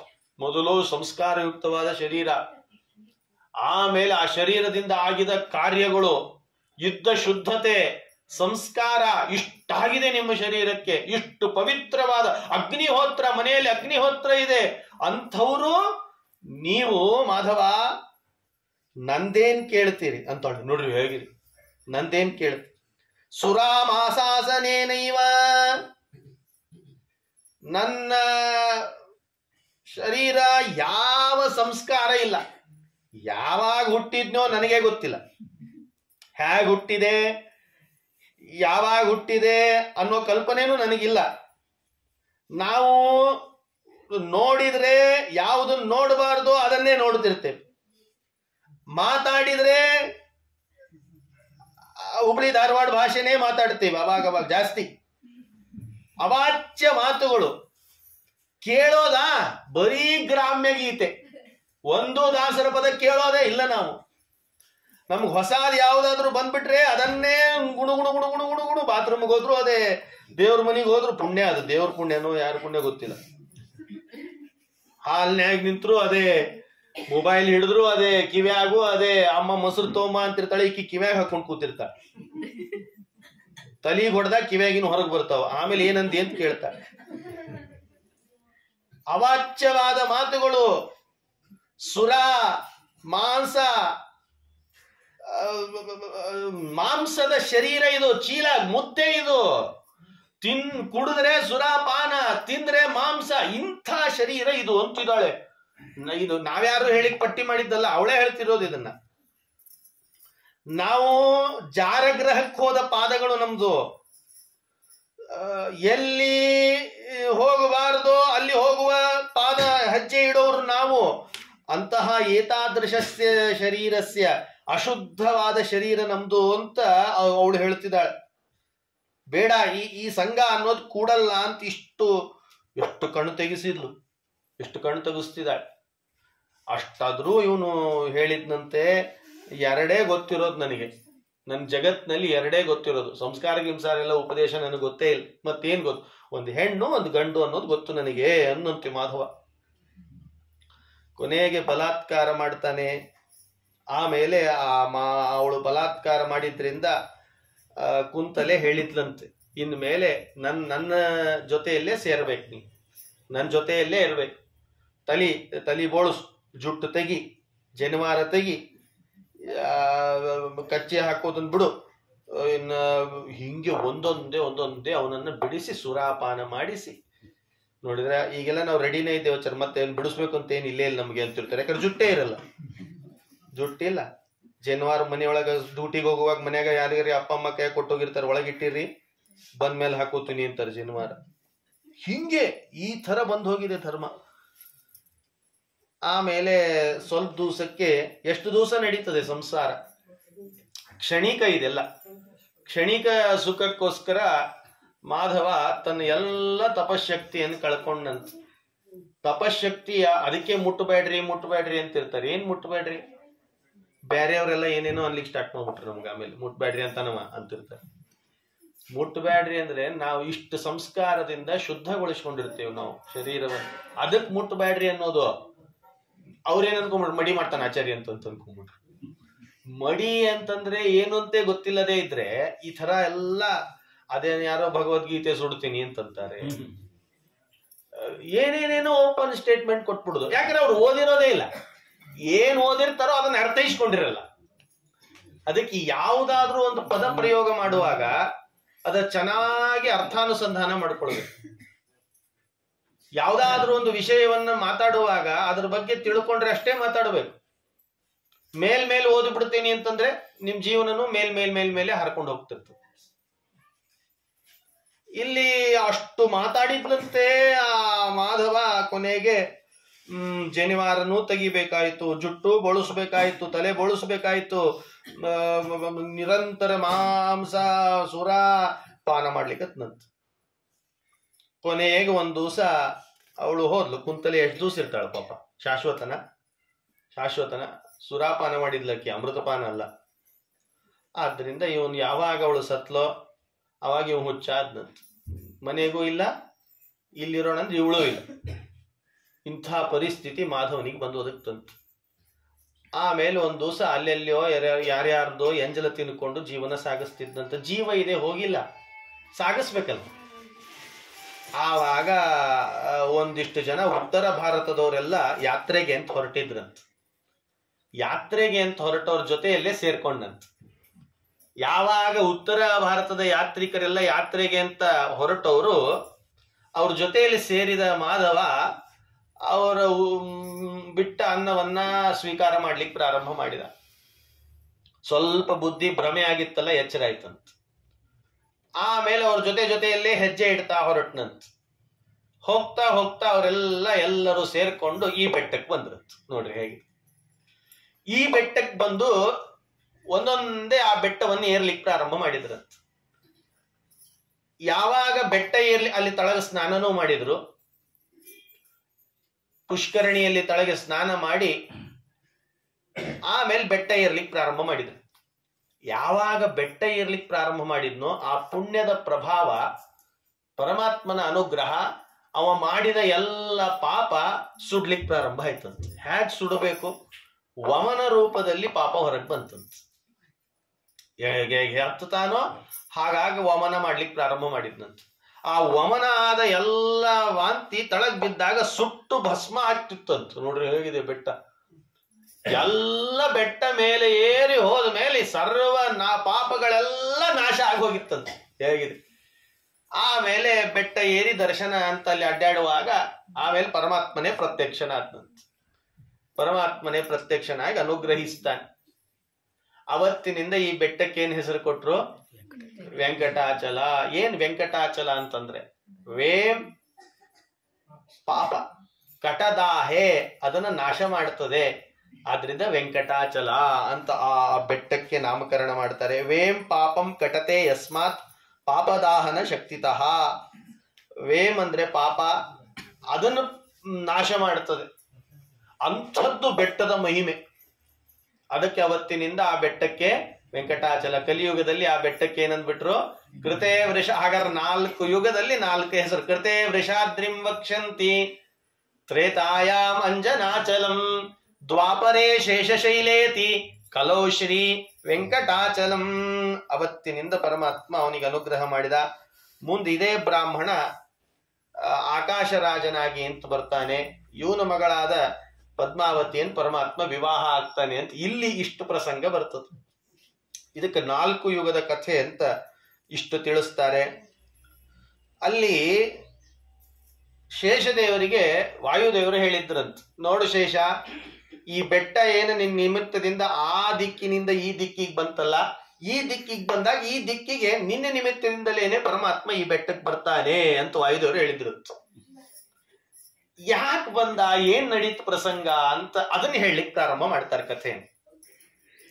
ಏನ್ ನಡೀತು ಅಂತಂದ್ರೆ ಋಷಿ ಮುನಿಗಳೆಲ್ಲ ಸೇರ್ಕೊಂಡು ಯಾಗ ಮಾಡ್ತಿದ್ರಂತ. ಯಾಗ ಮಾಡುವ ಸಮಯದಲ್ಲಿ ಸರಿಯಾಗಿ ನಾರದರು ಬಂದ್ರಂತ. ನೋಡ್ರಿ ಹೇಗೆ ನಾರದರು ಬಂದು ಆ ಋಷಿ ಮುನಿಗಳಿಗೆಲ್ಲ ಪ್ರಶ್ನೆ ಮಾಡಿದ್ರಂತ. ಅಲ್ಲ, ಈ ನೀವು ಎಲ್ಲರೂ ಸೇರ್ಕೊಂಡು ಯಾಗ ಮಾಡ್ತಿದ್ದೀರಿ, ನನಗೆ ಒಂದು ಸಂಶಯ ಇದೆ, ಇದನ್ನ ಪರಿಹಾರ ಮಾಡ್ರಿ, ಆಮೇಲೆ ಯಾಗ ಮಾಡ್ರಿ ನೀವು ಅಂತಂದ್ರಂತ ನಾರದರು. ಸರಿ ಅಂತಂದ್ರು ಋಷಿಗಳೆಲ್ಲ. ಬ್ರಹ್ಮ ಋಷಿಗಳು ಕೂತ್ಕೊಂಡಿದ್ರು. ಇವ್ರು ಪ್ರಶ್ನೆ ಮಾಡಿದ್ರಂತ ನಾರದರು, ನೀವು ಮಾಡಿ ಈ ಯಾಗವನ್ನು ಮಾಡಿ ಒಬ್ರಿಗೆ ಯಾರಿಗಾದ್ರೂ ಸಮರ್ಪಣೆ ಮಾಡ್ಬೇಕಲ್ಲ, ಅದನ್ನ ಯಾರಿಗ್ ಮಾಡ್ತೀರಿ ಅಂತ ಕೇಳಿದ್ರಂತ. ಏನ್ ಹಿಂಗ್ ಕೇಳಿದ್ರೆ ಅಂದ್ರು ಋಷಿಗಳೆಲ್ಲ. ಸರಿಯಾಗಿ ಬಿಡಿಸ್ರಿ ಅಂತಂದ್ರ. ಆವಾಗ ನಾರದರಂದ್ರು, ಇದನ್ನ ಕೃಷ್ಣಾರ್ಪಣ ಅಂತೀರೋ, ಬ್ರಹ್ಮಾರ್ಪಣ ಅಂತೀರೋ, ಏನ್ ಇದನ್ನ ಶಿವಾರ್ಪಣ ಅಂತೀರೋ, ರುದ್ರಾರ್ಪಣ ಅಂತೀರೋ ಅಂತ ಕೇಳಿದ್ರಂತೆ. ಕನ್ಫ್ಯೂಸ್ ಆಯ್ತು. ಇಷ್ಟೋ ತನಕ ಒಂದೇ ಲೈನ್ಯಾಗ ಹೋಗ್ತಿದ್ರೆ ಸುಮ್ನೆ ನಡೀತದೆ. ಮಧ್ಯದಲ್ಲಿ ಯಾರ ಟಾಸ್ಕ್ ಕೊಟ್ಬಿಟ್ರೆ ಎತ್ತರ ಪತ್ರ ಹಿಡಿದ್ಬಿಡ್ತೈತೆ. ಋಷಿಗಳಿಗೆ ಡೌಟ್ ಬರ್ಲಿಕ್ಕೆ, ಹೌದು ಯಾರಿಗ್ ಕೊಡೋದು ಇದನ್ನ ಕೊಡಬೇಕು ಅಂದ್ರೆ ಯಾರಿಗೆ ಸಮರ್ಪಣೆ ಮಾಡೋದು? ಸಂಶಯ ಬರ್ಲಿಕ್ಕೆ ಪ್ರಾರಂಭ ಆಯ್ತು. ಆವಾಗ ಋಷಿಗಳಲ್ಲೇ ಒಬ್ರು ಋಷಿಗಳನ್ನ ತೀರ್ಮಾನ ಮಾಡಿ ಹೋಗಿ ತೀರ್ಮಾನ ಮಾಡ್ಕೊಂಡು ಬರ್ರಿ ಅಂದ್ರಂತ. ಎಷ್ಟು ಋಷಿಗಳು ಇದ್ರು, ಎಲ್ಲ ಋಷಿಗಳು ಒಬ್ಬೊಬ್ರ ಮುಖ ನೋಡಿಗತ್ರಂತ. ಅವ್ರ ಮುಖ, ಇವ್ರ ಮುಖ, ಯಾರಿಗೆ ಕೊಡಬೇಕು? ಯಾರಾದ್ರೂ ಒಬ್ರು ಪ್ರಶ್ನೆ ಮಾಡಿಬಿಟ್ರೆ ಪಕ್ಕದವ್ರು ನೋಡ್ತಾರೆ, ಯಾಕಂದ್ರೆ ತಮಗಂತೂ ಉತ್ತರ ಗೊತ್ತಿರಲ್ಲ ಅಂತ ಗೊತ್ತಾಗ್ಬಿಡ್ತದೆ ಅವಾಗ್ಲಿ. ಅದಕ್ಕೆ ಪರೀಕ್ಷಾ ಟೈಮಲ್ಲೆಲ್ಲ ಅಕ್ಕಪಕ್ಕದಲ್ಲಿ ನೋಡೋದು ಜಾಸ್ತಿ. ನಮ್ಗೆ ಉತ್ತರ ಗೊತ್ತಿಲ್ಲ, ಅವರೇ ಹೇಳ್ತಾರಂತ, ಯಾರಿಗೂ ಗೊತ್ತಿಲ್ಲ. ಸರಿ, ಕೆಲವು ಋಷಿಗಳು ಏನ್ ಮಾಡೋದು ಅಂತಂದಾಗ, ಸರಿ ಹಾಗಾದ್ರೆ ಇದನ್ನ ತೀರ್ಮಾನ ಮಾಡಿಯೇನೆ ಮುಂದ್ ಮಾಡೋಣ ಅಂತಂದ್ರ. ತೀರ್ಮಾನ ಮಾಡ್ಬೇಕು, ಯಾರಿಗೆ ಈ ಯಾಗವನ್ನ ಸಮರ್ಪಣೆ ಮಾಡೋದು. ಪ್ರತಿನಿತ್ಯ ಯಾಗ ಮಾಡ್ತೇವೋ ಇಲ್ವೋ ನಾವು? ಏನು, ಊಟ ಅನ್ನೋದು ಯಾಗ, ಪ್ರವಚನ ಅನ್ನೋದು ಯಾಗ, ಹೋಮ ನಾವೇನು ಪ್ರತಿನಿತ್ಯ ಒಂದು ಕುಂಡ ಹಾಕಿ ಅಗ್ನಿ ಕಾರ್ಯ ಅದು ಹೋಮ, ಅದನ್ನು ಎಲ್ಲ ಯಾಗ ಮಾಡ್ತೇವೆ. ಅಗ್ನಿ ಕಾರ್ಯ ಮಾಡ್ತೇವೆ, ಊಟ ಅನ್ನೋದನ್ನ ಮಾಡ್ತೇವೆ, ಸ್ನಾನ ಅನ್ನೋದು ನಾವು ಪ್ರತಿಯೊಂದು ಮಾಡೋದು ಯಾಗ ಅಂತ ಕರೆಸ್ಕೊಳ್ತದೆ. ಹಾಗಾದ್ರೆ ಯಾರಿಗೆ ಇದನ್ನ ಸಮರ್ಪಣೆ ಮಾಡೋದು ಪ್ರಶ್ನೆ ಬಂದಾಗ ಒಬ್ಬ ಋಷಿಗಳನ್ನ ತೀರ್ಮಾನ ಮಾಡಿದ್ರು. ನೋಡ್ರಿ, ನೀವ ಇದಕ್ಕೆ ಸಮರ್ಥರು, ಯಾಕಂದ್ರೆ ಇದನ್ನ ಹೋಗಿ ಕೇಳ್ಕೊಂಡ್ ಬರ್ಬೇಕಲ್ಲ. ದೊಡ್ಡ ಚಿಕ್ಕವ್ರನ್ನ ಪರೀಕ್ಷೆ ಮಾಡೋದು ಬೇರೆ, ದೊಡ್ಡವ್ರನ್ನ ಪರೀಕ್ಷೆ ಮಾಡೋದಲ್ಲ, ಭಾರಿ ಭಯಾನಕ. ಹೋಗಿ ಯಾರನ್ನ ಸರ್ವೋತ್ತಮರು ಅಂತ ಕೇಳ್ಕೊಂಡು ಬರ್ಬೇಕಲ್ಲ ಹೋಗಿ. ಅದಕ್ಕೆ ಋಷಿಗಳೆಲ್ಲ ಒಬ್ಬ ಋಷಿಗಳಿಗೆ ಹೇಳಿದ್ರಂತೆ, ಭೃಗು ನೀನೇ ಸರಿ ಅಂದ್ರಂತ. ಎಲ್ಲಾರು ಹೇಳ್ಬಿಟ್ರು, ಭೃಗು ಋಷಿಗಳೇ ನೀವೇ ಹೋಗ್ರಿ ಅಂತ ನಿಂತ್ರಂತ. ಆದೀತೆ ಭೃಗು ಋಷಿಗಳಿಂದ ಆಗ್ತದೆ ಅಂತಂತ. ಯಾಕೆ ಅಂದ್ರೆ ಭಗವದ್ಗೀತೆಯಲ್ಲಿ ಪರಮಾತ್ಮ ಭೃಗು ಋಷಿಗಳಲ್ಲಿ ನನ್ನ ವಿಭೂತಿ ರೂಪ ಇದೆ ಅಂತಾನೆ. ಒಂದೊಂದರಲ್ಲಿ ಪರಮಾತ್ಮನ ವಿಭೂತಿ ರೂಪ ಇಟ್ಟಿದ್ದಾನಂತ ಪರಮಾತ್ಮ. ವೃಕ್ಷಗಳಲ್ಲಿ ಅಶ್ವತ್ಥ ಸರ್ವ ವೃಕ್ಷಾಣ, ವೃಕ್ಷಗಳಲ್ಲಿ ಅಶ್ವತ್ಥದಲ್ಲಿ ಪರಮಾತ್ಮನ ಸನ್ನಿಧಾನ ವಿಭೂತಿ ರೂಪ ಇದೆ. ಹಂಗ ಋಷಿಗಳಲ್ಲಿ, ಭೃಗು ಋಷಿಗಳಲ್ಲಿ ಪರಮಾತ್ಮನ ವಿಭೂತಿ ರೂಪ ಇದೆ. ನಾನ್ ಮಾಡ್ತೀನಿ ನೀನ್ ಮಾಡ್ತೀನಿ ಅಂದ್ರೆ ಆಗೋದಲ್ಲ. ಅದಕ್ಕೆ ಭೃಗು ಋಷಿಗಳಲ್ಲಿ ಪರಮಾತ್ಮನ ವಿಭೂತಿ ರೂಪ ಇದೆ, ಅವ್ರು ಮಾಡೋದು ಸರಿ ಅಂತ ನಿಂತರಂತೆ ಎಲ್ಲರೂ. ಆವಾಗ ಭೃಗು ಋಷಿಗಳು ನಾ ಹೋಗ್ತೀನಿ ಅಂತ ಹೊರಟ್ರು. ಮೊಟ್ಟ ಮೊದಲು ಹೋದದ್ದೇ ವಿಧಿ. ಪತಿತಂ ಸ ಭೃಗುಂ ದೃಷ್ಟ್ವಾ, ಅಲ್ಲಿ ವಿಧಿ ಅಂದ್ರೆ ಬ್ರಹ್ಮಲೋಕಕ್ಕೆ ಹೋದ್ರಂತ. ಅಲ್ಲಿ ಬ್ರಹ್ಮಲೋಕಕ್ಕೆ ಹೋದ್ರೆ ಭೃಗು ಋಷಿಗಳ ಬಂದದ್ದನ್ನು ನೋಡಿದ್ರು ಅನಾದರ ತೋರಿಸಿಬಿಟ್ರಂತ. ನೋಡದೇ ಇರೋ ಹಾಗಿದ್ರಂತ. ನೋಡ್ರಿ, ಬಂದ ಋಷಿಗಳನ್ನ ನೋಡಿಯೂ ನೋಡದೇ ಇರೋ ಹಾಗೆ ಅನಾದರ ತೋರಿಸಿದ್ರಂತ. ಭಾರಿ ಘೋರ ಇದು, ಅವಮಾನ ಮಾಡಬಾರ್ದು ಹಾಗೆ. ಬಂದವರನ್ನ ಆಗತೆ ಸ್ವಾಗತಂ ಬ್ರೂಯಾತ್, ವಾಚಂ ದಧ್ಯಾತ್, ಉತ್ಥಾಯ ಚ ಆಸನಂ ದಧ್ಯಾತ್. ಬಂದವರನ್ನ ಕಣ್ಣು ಕೊಟ್ಟು ಮಾತಾಡ್ಬೇಕಂತೆ. ಅವರೆಲ್ಲ ನೋಡ್ತೀವಿ, ಇವರೆಲ್ಲ ನೋಡ್ಕೋತ ಹಿಂಗ್ ಮಾತಾಡ್ಕೋತ ನಿಂತ್ಬಿಡ್ರಿ. ಅವ್ರು ಬರ್ತಾರೆ, ಬರ್ರಿ ಬರ್ರಿ ಬರ್ರಿ ಒಳಗೆ ಬರ್ರಿ, ಬರ್ತಾ ನೀವು ಯಾವಾಗಲೂ ಬರ್ತಾನೆ ಇರ್ತೀರ, ಅದೇನ್ ದೊಡ್ಡ ಅಂದ್ಬಿಟ್ರೆ. ಕಣ್ಣು ಕೊಟ್ಟು ಬಂದವರನ್ನ, ಹಿರಿಯರನ್ನ, ಗುರುಗಳನ್ನ, ಆಚಾರ್ಯರನ್ನ ಕರೆಸಿ ಒಳಗ್ ಕೈ ಹಿಡಿದು ಆ ಉತ್ಥಾಯ ಚ ಆಸನಂ ದಧ್ಯಾತ್, ಎದ್ದು ಒಂದು ಆಸನ ಕೊಡಬೇಕಂತೆ. ಅರ್ಘ್ಯಪಾದ್ಯಾದಿ ಆಚಮನಗಳನ್ನು ಕೊಡಬೇಕಂತೆ. ಆಮೇಲೆ ವಿಚಾರಿಸ್ಬೇಕಂತೆ, ನೀವು ಟಾಟಾ ಟೀನೇ ಕುಡಿತೀರೋ ಏನು ಮತ್ ಬೇರೆ ಯಾವ್ದಾರು ಕುಡಿತೀರೋ? ಯಾಕಂದ್ರೆ ಅದೊಂದ್ ಬಿಟ್ಟು ಬೇರೆ ಬರಂಗಿಲ್ಲ. ಈಗ ಬಂದವ್ರು ಕೇಳೋದೇ ಏನ್ ತಗೊಳ್ತೀರಿ? ಅರ್ಘ್ಯಪಾದ್ಯಾದಿ ಆಚಮನಗಳು, ನಮಸ್ಕಾರ, ಆಮೇಲೆ ಆತಿಥ್ಯ. ಇಷ್ಟು ಒಬ್ಬ ಅತಿಥಿ ಮನೆಗೆ ಬಂದ್ರೆ ಮಾಡ್ಬೇಕಂತ. ಬರ್ತಾರ ಬಿಡಮ್, ಕ್ಲೋಸ್ ಇದ್ದಾರೆ ಅವ್ರು, ಕ್ಲೋಸ್ ಅಂತ ಇರ್ತಾರೆ ಅವ್ರು. ಎಲ್ಲಿ ಕ್ಲೋಸ್, ಆಮೇಲೆ ಕ್ಲೋಸೇ ಆಗ್ತದೆ, ಫೈಲೇ ಕ್ಲೋಸ್ ಆಗ್ತದೆ. ಇಷ್ಟು ಪ್ರಶ್ನೆ ಬ್ರಹ್ಮದೇವರು ಬಂದ್ರು, ಆ ಋಷಿಗಳು ಬಂದ್ರು, ನೋಡದೆ ಅನಾದರ ಮಾಡಿಬಿಟ್ರಂತ.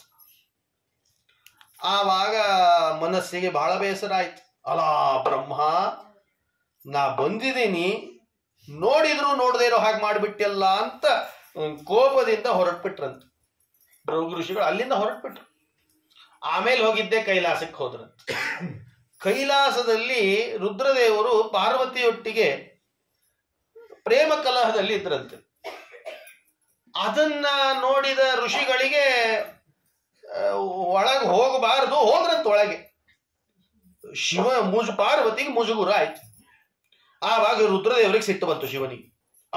ನಾವು ಏಕಾಂತದಲ್ಲಿ ಇದ್ದಾಗ ಋಷಿಗಳೇ ನೀವು ಬಂದ್ರಲ್ಲ ಅಂತ ತ್ರಿಶೂಲ ಎತ್ತಿ ಹೊಡಿಲಿಕ್ಕೆ ಹೋಗ್ಬಿಟ್ಟದ್ ಮಹಾರಾಜ. ಏಕಾಂತದಲ್ಲಿದ್ದೀನಿ, ನೀವು ಬಂದ್ರಲ್ಲ ಅಂತ ತ್ರಿಶೂಲ ತಗೊಂಡು ಹೊಡಿಲಿಕ್ಕೆ ಹೋಗ್ನಂತ. ಸಿಟ್ಟು ಬಂತು ಭೃಗು ಋಷಿಗಳಿಗೆ. ಅಲ ಅಲ್ಲಿ ನಿಮ್ಮ ಅಪ್ಪನ ಹತ್ರ ಹೋದ್ರೆ ಅನಾದರ ತೋರಿಸ್ತಾನೆ, ನಿನ್ನ ಹತ್ರ ಬಂದ್ರೆ ಹೊಡಿಲಿಕ್ಕೆ ಬರ್ತಿ. ಅಲ್ಲಿ ಬಂದ ಮೇಲೆ ಶಾಪ ಕೊಟ್ರಂತ. ಅಲ್ಲೇ ಕೊಟ್ಟಿಲ್ಲ, ಇನ್ನ ಮೊದ್ಲೇ ಕೊಟ್ಟಿದ್ದಿಲ್ಲ ಪಾಪ. ಅಷ್ಟೇ ಸಿಟ್ಟಿಗೆ ಬಂದಿದ್ರು, ಇವನು ಸ್ವಲ್ಪ ಸಿಟ್ಟಿಗೆ ಹೋಗ್ತಿದ್ರು ಪಾಪ. ಅವರು ಹೊಡಿಲಿಕ್ಕೆ ಹೋಗ್ಬಿಟ್ರಂತೆ. ಆವಾಗ ಸಿಟ್ಟಿನಿಂದ ಶಾಪ ಕೊಟ್ಟರು. ನೋಡು, ಅಲ್ಲಿದ್ದಾನಲ್ಲ ಅವನಿಗೆ ಪೂಜೆನೇ ಇಲ್ಲ ಅಂತಾಗ್ಲಿ, ನಿನಗೆ ಲಿಂಗ ಪೂಜೆನೇ ನಡೀಲಿ ಅಂತ ಶಾಪ ಕೊಟ್ಟರು. ಅವತ್ತು ಕೊಟ್ಟ ಶಾಪ ಇವತ್ತಿಗೂ ನಡೀತಾ ಇದೆ. ಎಲ್ಲಾದ್ರೂ ಬ್ರಹ್ಮದೇವರ ದೇವಸ್ಥಾನ ನಾವು ಮಾಡ್ತೀವಿ, ಸತ್ತೂರಲ್ಲಿ ಬ್ರಹ್ಮದೇವರ ದೇವಸ್ಥಾನ ತೆಲಿಗೆ ಬಂದದ ನಿಮಗೆ ಯಾವತ್ತಾರು? ಇಲ್ಲ. ಹಾಗಾದ್ರೆ ಬ್ರಹ್ಮದೇವರ ದೇವಸ್ಥಾನ ಅನ್ನೋದು ಒಂದು ಕಡೆ ಇದೆ, ಬರೂಚಲ್ಲಿ ಇದರಲ್ಲಿ ಒಂದು ಕಡೆ ಸಿಗ್ತದೆ. ಅದು ಬೇರೆ ಎಲ್ಲೂ ನಿಮಗೆ ಬ್ರಹ್ಮದೇವರ ದೇವಸ್ಥಾನ, ಇನ್ನೂ ಬೇಕಾದ್ರೆ ಗಣೇಶನ ದೇವಸ್ಥಾನ ಇದೆ. ಗಣೇಶ, ಬೇರೆ ಬೇರೆ ದೇವತೆಗಳ ದೇವಸ್ಥಾನಗಳು ಇಂಥವು ಸಿಗ್ತವೆ. ಆದರೆ ಬ್ರಹ್ಮದೇವರ ದೇವಸ್ಥಾನ ಅನ್ನೋದು ಎಲ್ಲೂ ಮಾಡ್ಲಿಕ್ಕೆ ಅವತ್ತು ಕೊಟ್ಟ ಶಾಪ. ರುದ್ರದೇವರಿಗೆ ಇವತ್ತಿನವರೆಗೂ ಲಿಂಗ ಪೂಜೆನೆ, ಅವತ್ತು ಕೊಟ್ಟ ಶಾಪ ಇವತ್ತಿನವರೆಗೂ ಲಿಂಗ ಪೂಜೆನೆ ನಡೀತಾ ಇದೆ. ಸುಮ್ನೆ ಮೂರ್ತಿ ಇಟ್ಟಿರ್ತಾರೆ ಅಷ್ಟೇ, ಇವರೇ ರುದ್ರದೇವರು ಅಂತ ಕಾಣ್ಲಿ ಅಂತ ಇವ್ರಿಗೆ ಕಲ್ಪನೆಗೆ ಬರ್ಲಿಕ್ಕೆ. ಆದ್ರೆ ಪೂಜೆ ನಡೆಯೋದು ಮಾತ್ರ ದೇವಸ್ಥಾನಗಳಲ್ಲಿ. ಎಲ್ಲೇ ಹೋಗ್ರಿ, ಕಾಶಿಗೆ ಹೋಗ್ರಿ, ನೀವು ಇದ್ರ ದೇವಸ್ಥಾನಗಳಿಗೆ ಹೋಗ್ರಿ, ಕೇದಾರ್ನಾಥಕ್ಕೆ ಎಲ್ಲಿ ಹೋದ್ರು ಲಿಂಗ ಪೂಜೆ. ರಾಮೇಶ್ವರಕ್ಕೆ ಹೋಗ್ರಿ, ಎಲ್ಲಾದ್ರೂ ಹೋಗ್ರಿ. ಶಿವದೇವ ಹಳೇ ಪುರಾತನ ಕ್ಷೇತ್ರ ಅಂತ ಹೇಳಿದಾಗ ಶಿವನನ್ನು ಹುಡ್ಕೊಂಡು ಹೋಗೋಣ ಅಂದ್ರೆ ಅಲ್ಲಿ ಸಿಗೋದು ನಿಮಗೆ ಲಿಂಗ ಪೂಜೆ. ಹಾಗಾದ್ರೆ ಅವತ್ತು ಋಷಿಗಳು ಶಾಪ ಕೊಟ್ಟರು. ಆಮೇಲೆ ಅದೇ ಋಷಿಗಳು ವೈಕುಂಠಕ್ಕೆ ಅಂತ ಹೋದ್ರಂತ. ಆ ವೈಕುಂಠದಲ್ಲಿ ಶೇಷಶಾಹಿಯಾಗಿ ಲಕ್ಷ್ಮೀದೇವಿಯಿಂದ ಪಾದ ಒತ್ತಿಸಿಕೊಂಡು ಪರಮಾತ್ಮ ಆನಂದನಾಗಿ ಮಲಗಿದ್ದಂತ. ನೋಡ್ರಿ, ಇವರಿಗೆ ಮೊದಲೇ ಕೋಪ. ಚರಕ್ ಚುರುಕಾಚಾರಗಳಲ್ಲಿ ಇವರೊಬ್ರು ಇದ್ದಾರೆ ಅನ್ನಿಸ್ತದೆ. ಇವರು ಅಲಾಲ ಅಲ್ಲಿ ಹೋದ್ರೆ ಅನಾದರ, ಇಲ್ಲಿ ಹೋದ್ರೆ ಹೊಡಿಲಿಕ್ ಬಂದ, ನೀನ್ ನೋಡಿದ್ರೆ ಮಲ್ಕೊಂಡಿದ್ದೀಯಲ್ಲ ಅಂತ ಸಿಟ್ಟು ಬಂತಂತ. ಕಾಲೆತ್ತಿ ಎದೆಗೆ ಒದ್ರಂತ. ಕೂಡ್ಲೆ ಪರಮಾತ್ಮ ಕಣ್ ತೆಗೆದು ಜಗಳಾಡ್ಲಿಲ್ಲಂತೆ. ನಾವಾಗಿದ್ದ ಜಗಳ ಕಸಬರಿ ತೊಂಬ, ಒಳಗಿಂದ ಒಣ ಕಸಬರಿ ತೊಂಬ. ನಾವು ಹಿಂಗೆ ಬೇರೆ ಆಯುಧ ಸಿಗಂಗಿಲ್ಲ ಇವ್ರು. ಬೆಳಗ್ಗೆ ಎದ್ದ ತಕ್ಷಣ ಫಸ್ಟ್ ಕೈಯಾಗಿರೋದೇನು, ಅದಕ್ಕೆ ಬೆಳಗ್ಗೆ ಬಹಳ ಎಚ್ಚರ ಇರ್ಬೇಕು ಹೆಣ್ಮಕ್ಳು ಮುಂದೆ. ಎದೆಗೆ ಒದ್ದಂತೆ, ಎದೆಗೆ ಒದ್ದ ಅಂತ. ಒದ್ದು ಕೂಡ್ಲೆ ಪರಮಾತ್ಮ ಕೂಡ್ಲೆ ಆಸನ ಕೊಟ್ಟನಂತ. ನೋಡ್ರಿ ಹೇಳಿ, ಋಷಿಗಳೇ ಅಂದ, ಬಂದಿದ್ದೀರಿ ಪಾಪ, ಎಷ್ಟು ದೂರದಿಂದ ಬಂದಿರೋ ಏನೋ, ಏನ್ ಆಯಾಸ ಆಗಿದೆ ಏನೋ, ಮೊದಲು ಆಸನದ ಮೇಲೆ ಸಿಂಹಾಸನ ಕೊಡ್ರಿ ಅಂತ ಕೂತ್ಕೊಂಡಂತೆ. ಸಿಂಹಾಸನ ಕೊಟ್ಟ, ಕೂಡ್ಸಿದ್ನಂತೆ.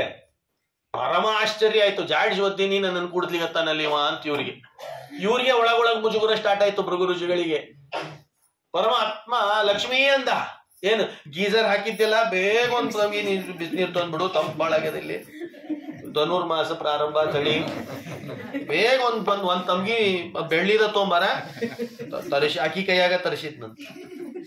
ಯಾವ ಕಾಲಿಂದ ಒದ್ದಿದ್ರಲ್ಲ ಅದೇ ಕಾಲ್ ಹಿಡಿದ್ನಂತ. ಅಯ್ಯೋ ದೇವರೇ, ಗುರುಗಳೇ, ಋಷಿಗಳೇ, ನನ್ನ ಎದೆ ಕಠೋರ, ವಜ್ರಾದಪಿ ಕಠೋರಾಣಿ, ನಂದು ಎದೆ ಕಠೋರವಾದ ಎದೆ, ವಜ್ರ ಇದ್ದ ಹಾಗಿದೆ. ನಿಮ್ದು ಕೋಮಲ ಪಾದ ಎಲ್ಲೇನಾಯ್ತೋ ಏನೋ, ನಿಮ್ ಪಾದ ತೊಳಿತೀನಿ ಅಂತ ತೊಳೆದ್ನಂತ ಮಹಾರಾಯ. ತೊಳೆಯೋದಷ್ಟ ಮಾಡಿದ್ರೆ ನಡೀತಿತ್ತೋ ಏನೋ, ಆ ನೀರನ್ನು ತಗೊಂಡು ಇಡೀ ತನ್ನ ವೈಕುಂಠ ಲೋಕಕ್ಕೆ ಪ್ರೋಕ್ಷಣೆ ಮಾಡಿದ್ನಂತ. ಅಷ್ಟೇ ಅಲ್ಲ, ಅದ್ರಾಗ ಮತ್ ಸ್ವಲ್ಪ ಜಾಸ್ತಿ ಎಷ್ಟು ಮಾಡ್ಯಾನ ಗಾಡಿಗೆ, ಬಹಳ ಉಳ್ದಿತ್ತಲ್ಲ ಅರ್ಧಕ್ಕರ್ಧ ಲಕ್ಷ್ಮೀ ದೇವಿ ತಲೆಗೆ ಹಾಕಿದ್ನು. ಆಮೇಲೆ ನೋಡಿದ್ರ ಅಲ್ಲೇ ಒಂದು ಸಮಸ್ಯೆ ಹಾಕಿದ. ಏನ್ ನೀನ್ ತೊಳೆದ ಪರಮಾತ್ಮ ಪಾದವನ್ನು ತೊಳೆದ, ಎಂಥ ಪರಮಾತ್ಮನ ಆಲೋಚನೆ ನೋಡ್ರಿ ಹೇಗಿದೆ. ಅದಕ್ಕೆ ಯಾರ್ಯಾರು ಓದಿತಾರ ನಾಳಿಂದ ಓದಿಸ್ಕೊಂಡು ಅಡ್ಡಾಡ್ರಿ. ಆಚಾರ್ಯ ನಿನ್ ಪ್ರೋತ್ಸಾಹ ಹೇಳ್ಯಾರ, ಅವ್ರ ಮನಿಗೆ ಹೋಗ್ರಿ, ಜಾಡ್ಸಿ ಓದಿಸ್ಕೋದಿ, ಅವ್ರ ಪಾದನ ತೊಳಿರಿ. ಹಂಗಾತಲ್ರಿ ಆಚಾರ್ಯ ಇದು.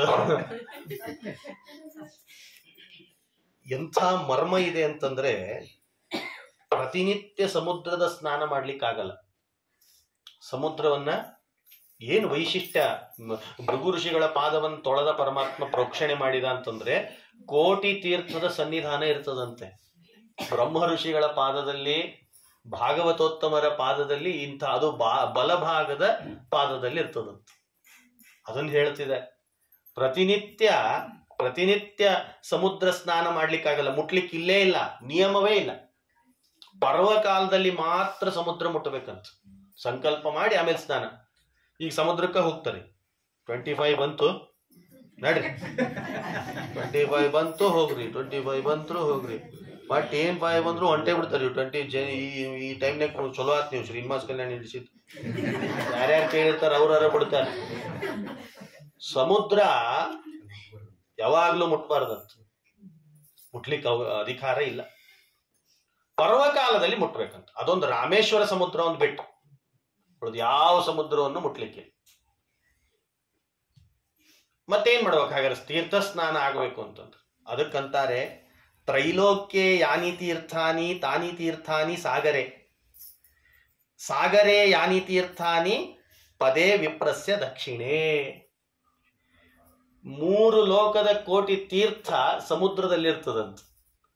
ಆ ಸಮುದ್ರ 3 ತೀರ್ಥ ತ್ರೈಲೋಕ್ಯೆ ಯಾನಿ ತೀರ್ಥಾನಿ, 3 ಲೋಕದ ತೀರ್ಥದ ಸನ್ನಿಧಾನ, ಆ ತೀರ್ಥದ ಸನ್ನಿಧಾನ ಸಾಗರೆ ಸಮುದ್ರದಲ್ಲಿರ್ತದೆ. ಸಮುದ್ರದಲ್ಲಿ ಸಾಗರೇ ಯಾನಿ ತೀರ್ಥಾನಿ ಪದೇ ವಿಪ್ರಸ್ಯ ದಕ್ಷಿಣೆ. ಆ ಸಾಗರ 3 ಲೋಕದ ತೀರ್ಥದ ಸನ್ನಿಧಾನ ಬ್ರಾಹ್ಮಣನ ಪಾದ ಬಲಭಾಗದ ಕಾಲಿನಲ್ಲಿ ಇರ್ತದ. ಹಾಗಿದೆ ನೋಡಿ. ಅದಕ್ಕೆ ಪಾದ ತೊಳೆಯೋದು. ಮತ್ತ ನೀವು ದಿವಸ ಯಾರು ಪಾದ ತೊಳಿತಾರಲ್ಲ, ನೀರ್ ಹಾಕಿ ನಿನ್ನೆ ತೊಳೆದ್ರಲ್ಲ, ಯಾಕದ ಪಾದ ತೊಳೆಯೋದು ಅಂತ ನಮ್ಮಲ್ಲಿ ಅದ? ಯಾಕದ? ಇವ ಇದ್ದಾನಲ್ಲ ಅವನು ಋತು ಚಕ್ರವರ್ತಿ ಸನತ್ ಕುಮಾರರ ಬಂದಾಗ ಪಾದ ತೊಳೆದಿದ್ದಂತ, ಇಡೀ ಅರಮನೆ ಪ್ರೋಕ್ಷಣೆ ಮಾಡಿದ್ನಂತ. ಯಾಕೆ? ಅಲ್ಲಿ ತೀರ್ಥದ ಸನ್ನಿಧಾನ ಇದೆ. ಇಷ್ಟು ಅನುಸಂಧಾನ. ಆಮೇಲೆ ಪಾಪ ಭೃಗು ಋಷಿಗಳಿಗೆ ಭಾರಿ ಖುಷಿ ಆಯ್ತು. ಅಲ್ಲ ಇಷ್ಟು ಒದ್ರು ನನ್ ಸತ್ಕಾರ ಮಾಡಿದ್ನಲ್ಲ ಈ ಹರಿ, ಇವನೇ ಸರ್ವೋತ್ತಮ, ಇಲ್ಲೇ ಅಳ್ಕೊಂಡ್ಬಿಟ್ನಂತ. ಹೇಳ್ಕೋತ ಹೊರಟ್ಬಿಟ್ಟ. ಹರಿ ಹರಿ ಹರಿ ಅನ್ಕೋತ ಭೃಗು ಋಷಿಗಳು ಹೊರಟ್ರು. ಆಮೇಲೆ ಅಡಿಗೆ ಮನ್ಯಾಗ ಒಂದೊಂದು ಬಾಂಡಿ ಡಮ್ ಡಮ್ ಡಮ್ ಡಮ್.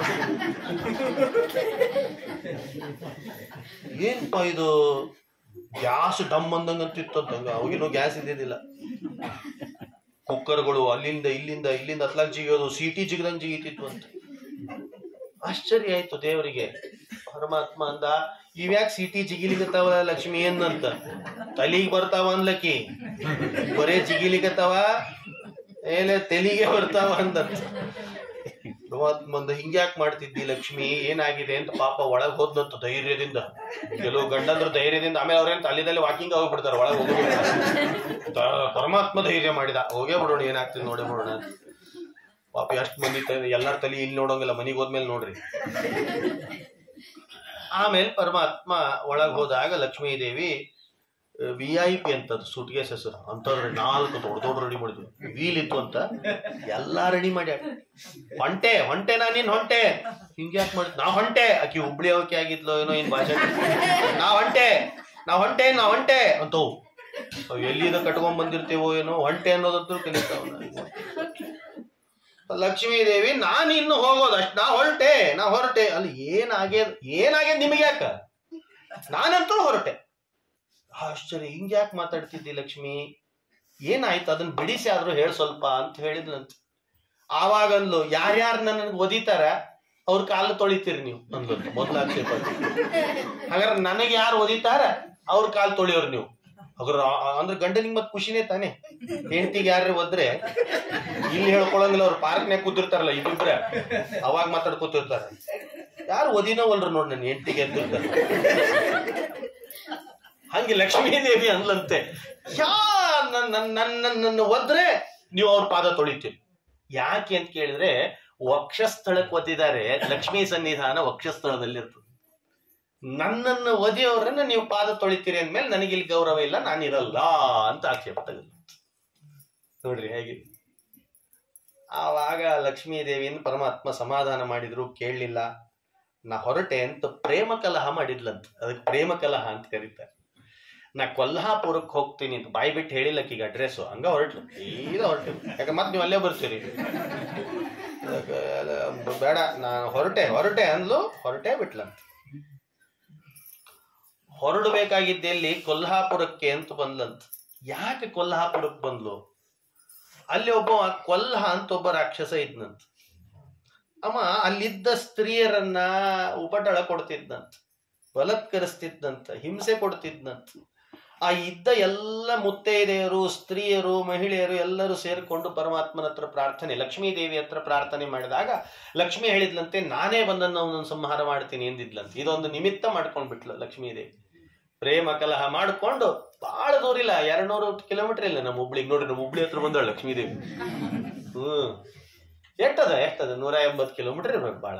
ಆಮೇಲೆ ಗೂಗಲ್ನಾಗ ಚೆಕ್ ಮಾಡಿ. ಕೊಲ್ಹ ಅಂತ ಕರವೀರಪುರಕ್ಕೆ ಲಕ್ಷ್ಮೀದೇವಿ ಬಂದು ನೆಲೆಸ್ತಾಳೆ. ಆಮೇಲೆ ಅಲ್ಲಿರುವ ಕೊಲ್ಲನನ್ನು ಸಂಹರಿಸಿ ಅಲ್ಲಿದ್ದ ಮಹಿಳೆಯರಿಗೆಲ್ಲ ಅಭಯ ಪ್ರದಾನ. ಇವತ್ತಿಗೂ ಲಕ್ಷ್ಮೀದೇವಿ ಅಲ್ಲಿ ಸಾಕ್ಷಾತ್ತಾಗಿ ಕುತ್ಕೊಂಡಿದ್ದಾಳೆ ಅಂತ ಕರವೀರಪುರದ ಮಹಿಮೆಯನ್ನ ಇಲ್ಲಿ ನಿರೂಪಿಸ್ತಾರೆ. ಆಮೇಲೆ ಎಲ್ಲವೂ ನಮಗೆ ಸಮರ್ಪಣೆ ಆಗಬೇಕು ಅಂತ ಯಾವಾಗ ಭೃಗು ಋಷಿಗಳು ಹೊರಟ್ರೋ ಭಗವದ್ಗೀತೆ ಹೇಳ್ತು, ಏನೇ ಮಾಡ್ರಿ ಶ್ರೀಕೃಷ್ಣನಿಗೆ ಅರ್ಪಣೆ ಮಾಡ್ರಿ. ಈಗ ಬೇಕಾದಷ್ಟು ಪರಮಾತ್ಮನ ರೂಪ ಇದೆ ಅಲ್ವಾ. ರಾಮ ಇದ್ದಾನೆ, ಪರಶುರಾಮ ಇದ್ದಾನೆ, ಬೇಕಾದಷ್ಟು ನರಸಿಂಹ ರೂಪ ಇದೆ. ಯಾರು ನರಸಿಂಹಾರ್ಪಣ ಅನ್ನಲ್ಲ, ರಾಮಾರ್ಪಣ ಅನ್ನಲ್ಲ, ಯಾರು ಆ ವರಾಹಾರ್ಪಣ ಅಂತಾರೆ. ತಡ್ರಿ, ಇವತ್ತೊಂದು ಆಚಾರ ಚೇಂಜ್ ಮಾಡ್ತೀನಿ ಸಂಕಲ್ಪ ಅಂತಾರೆ. ಏನೇ ಮಾಡ್ರಿ ಕೊನೆಗೆ ನೀವು ಕೃಷ್ಣಾರ್ಪಣನೇ ಅನ್ಬೇಕು. ಯಾಕೆ ಹಂಗೆ ಹೇಳೋದು ಅಂದ್ರೆ ಭಗವದ್ಗೀತೆಗೆ ಹೋಗ್ಬೇಕು. ಅವಾಗ ನೋಡ್ರಿ, ಒಂದೊಂದು ಪುರಾಣಕ್ಕೂ ಹೇಗೆ ಲಿಂಕ್ ಇರ್ತದೆ. ಭಗವದ್ಗೀತೆಯಲ್ಲಿ ಪರಮಾತ್ಮ ಶ್ರೀಕೃಷ್ಣ ತಾನೇ ಹೇಳಿದ, ನೀವೇನ ಮಾಡ್ರಿ ನಂಗ ಸಮರ್ಪಣೆ ಮಾಡ್ರಿ ಅಂದ. ನೋಡ್ರಿ, ಏನ ಮಾಡ್ರಿ, ಯತ್ ಕರೋಷಿ ಯದಶ್ನಾಸಿ ಯಜ್ಜುಹೋಸಿ ಯದಾಸಿ ಯತ್ ತತ್ನು ಯತ್ ತಪಸ್ಯಸಿ ಕೌಂತೆಯ ತತ್ಕುರುಷ್ವಮ ದರ್ಪಣಂ. ನನಗೆ ಅರ್ಪಣೆ ಮಾಡ್ರಿ ಅಂತ ಪರಮಾತ್ಮ ಶ್ರೀಕೃಷ್ಣ ತಾನೇ ಹೇಳಿದ. ಅದಕ್ಕೆ ಇವತ್ತು ಯಾರ ಏನ ಸಂಕಲ್ಪ ಮಾಡಿದ್ರು ಆಚಾರ ಮನಿಗೆ ಬಂದಾಗ ಶ್ರೀ ಕೃಷ್ಣಾರ್ಪಣ ಅಂತ ಹೇಳೇನೆ ಮುಕ್ತಾಯಗೊಳಿಸ್ತಾರೆ. ಇದು ಅದ್ಭುತ. ಲಕ್ಷ್ಮೀದೇವಿ ಕರವೀರಪುರಕ್ಕೆ ಹೊರಟ್ಲು. 28ನೇ ದ್ವಾಪರದ ಕೊನೆ, ಕಲಿಯುಗ ಇನ್ನೂ 10,000 ವರ್ಷ ಇತ್ತು. ಪರಮಾತ್ಮ ಅಂದ, ಅಯ್ಯೋ ಲಕ್ಷ್ಮೀನ್ ಹುಡುಕ್ಬೇಕಲ್ಲ. ಆವಾಗಿನ ಕಾಲಕ್ಕೆ ಇನ್ನು ಗೂಗಲ್ಲು ಅವು ನೆಟ್ವರ್ಕ್ ಇದ್ದಿದ್ದಿಲ್ಲ. ಪಾಪ ಅವ ಇರೋದು ವೈಕುಂಠ. ಈಕಿ ಬಾಯಲ್ಲಿ ಹೇಳಲಾರ್ದ ಬೇರೆ ಕರವೀರಪುರಕ್ಕೆ ಬಂದಾಗ ಅವಾಗ ಹೆಸರು ಚೇಂಜ್ ಆಗ್ತಾವ, ಕೊಲ್ಲಾಪುರ ಅಂತ ಆಗ್ತಾವ, ಅವ ಆಗ್ತಾವ, ಯಾವ ಹೆಸರೇ ಚೇಂಜ್ ಆಗ್ತಾವ ಊರಿನವು. ಎಲ್ಲೆಂತ ಹುಡುಕ್ಲಿ ಅಂತ ಪಾಪ ಪರಮಾತ್ಮ ಆ ಬೆಟ್ಟಕ್ಕೆ ಬಂದ್ ಹೇಳದ್ನಂತ. ಹೇಳಿದ್ನ ಇಲ್ಲ, ಶೇಷ ನಿಮಿತ್ತವಾಗಿ ಈ ಬೆಟ್ಟಕ್ಕೆ ಪರಮಾತ್ಮ ತಾನೂ ಬಂದು ಇಳಿತಾನೆ ಅನ್ಲಿಕ್ಕೆ ಆ ಬೆಟ್ಟಕ್ಕೆ ಬಂದ ಪರಮಾತ್ಮ. ಆ ಬೆಟ್ಟನ ಸಾಮಾನ್ಯ ಅಲ್ಲ ಅಂತಂತಾರೆ. ಮತ್ ನೋಡ್ರಿ, ಅಲ್ಲಿ ಒಂದು ಸ್ವಾಮಿ ಪುಷ್ಕರಣಿ ತೀರ್ಥ ಇದೆ. ಏನ್ ಸಾಮಾನ್ಯ ಮಾಮೂಲಿ ನೃಪ್ತಂಗ್ ಬೆಟ್ಟಕ್ಕೆ ಬಂದು ಇಳಿಬೋದಿತ್ತು. ಬಂದೇನು ನಮ್ ನೃತ್ಯಂಗ ಅವ ನೀವು ಅಡ್ರೆಸ್ ನೀವು ಎಲ್ಲಾರು ಮೆಸೇಜ್ ಕೊಡು, ನೋಡಪ್ಪ ದೇವ್ರೆ ನೀ ಇಳಿಯೋದು ಗೊತ್ತದ ನಮ್ಗ, ಒಂದ್ ಕೆಲಸ ಮಾಡು, ನಾನು ನಿನಗೆ ಲೊಕೇಶನ್ ಕರೆಂಟ್ ಲೊಕೇಶನ್ ಹಾಕಿರ್ತೀನಿ, ನೇರ ನೃಪ್ತಂಗ್ ಬೆಟ್ಟಕ್ಕೆ ಬಾ. ಇಲ್ಲ ಇಲ್ಲಿ ಯಾವ್ದ್ರ ಒಂದ್ ಬೆಟ್ಟ ಹತ್ತಿರಲ್ಲೇ ಬಂದ, ಆ ಬೆಟ್ಟಕ್ಕೆ ಬಂದ. ಇಲ್ಲ ಹಾಗಾದ್ರೆ ಯಾವ ಬೆಟ್ಟಕ್ಕೆ ಬರ್ತಾನ ಮಹಾರಾಯ? ಸಾಕ್ಷಾತ್ ಯಾವಾಗ ಕೃತೆ ವೃಷಾದ್ರಿಂ ವಕ್ಷಂತಿ ತ್ರೇತಾಯ ಮಂಜನಾಚಲಂ ದ್ವಾಪರೇ ಶೇಷಶೈಲೇತಿ ಕಲವು ಶ್ರೀ ವೆಂಕಟಾಚಲಂ. ಪರಮಾತ್ಮ ಅಂಥ ಬೆಟ್ಟ, ಅದ್ಭುತವಾದ ಬೆಟ್ಟ, ಸಾಮಾನ್ಯ ಅಲ್ಲ ಆ ಬೆಟ್ಟ. ಆ ಬೆಟ್ಟಕ್ಕೆ ಪರಮಾತ್ಮ ಬಂದ್ ಇಳದ್ನಂತ. ಏನಿದೆ ಆ ಬೆಟ್ಟದಲ್ಲಿ ಅದನ್ನೂ ನಿರೂಪಿಸ್ತಾರೆ ಇಲ್ಲಿ. ಈ ಬೆಟ್ಟ ಸಾಮಾನ್ಯ ಬೆಟ್ಟ ಏನಲ್ಲ. ತರವೋ ದೈವತಗಣಾಹ, ಮರಗಳು ದೇವತೆಗಳಾಗಿದ್ದಾರಂತೆ, ಪಶುಗಳು ಋಷಿಮುನಿಗಳಾಗಿದ್ದಾರಂತೆ, ಪಿತೃದೇವತೆಗಳು ಪಾಷಾಣಾಹ ಯಕ್ಷ ಕಿನ್ನರಾಹ, ಕಲ್ಲು ಬಂಡೆಗಳು ಅವೆಲ್ಲವೂ ಕೂಡ ಯಕ್ಷ ಕಿನ್ನರರಾಗಿದ್ದಾರೆ, ಆ ದೇವತೆಗಳಾಗಿದ್ದಾರಂತೆ.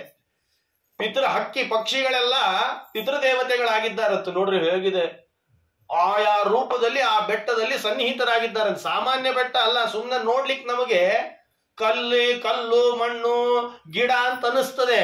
ಒಂದೊಂದು ದೇವತೆಗಳು ಮರರಾಗಿ ನಿಂತಿದ್ದಾರಂತೆ. ಒಂದೊಂದು ಋಷಿ ಮುನಿಗಳೆಲ್ಲ ಅಲ್ಲಿ ಪಶುಗಳಾಗಿ ಅಲ್ಲಿ ನೆಲೆಸ್ತಾ ಇದ್ದಾರಂತೆ. ಅಂಥದ್ದು ಬೆಟ್ಟ ಅಂತಿದ್ದಾರೆ. ತರವೋ ದೈವತಗಣ ಏವಂ ಮನೋಹರ ಶ್ರೀಮಾನ್ ಅಲ್ಲಿ ಹೇಳ್ತಿದ್ದಾರೆ.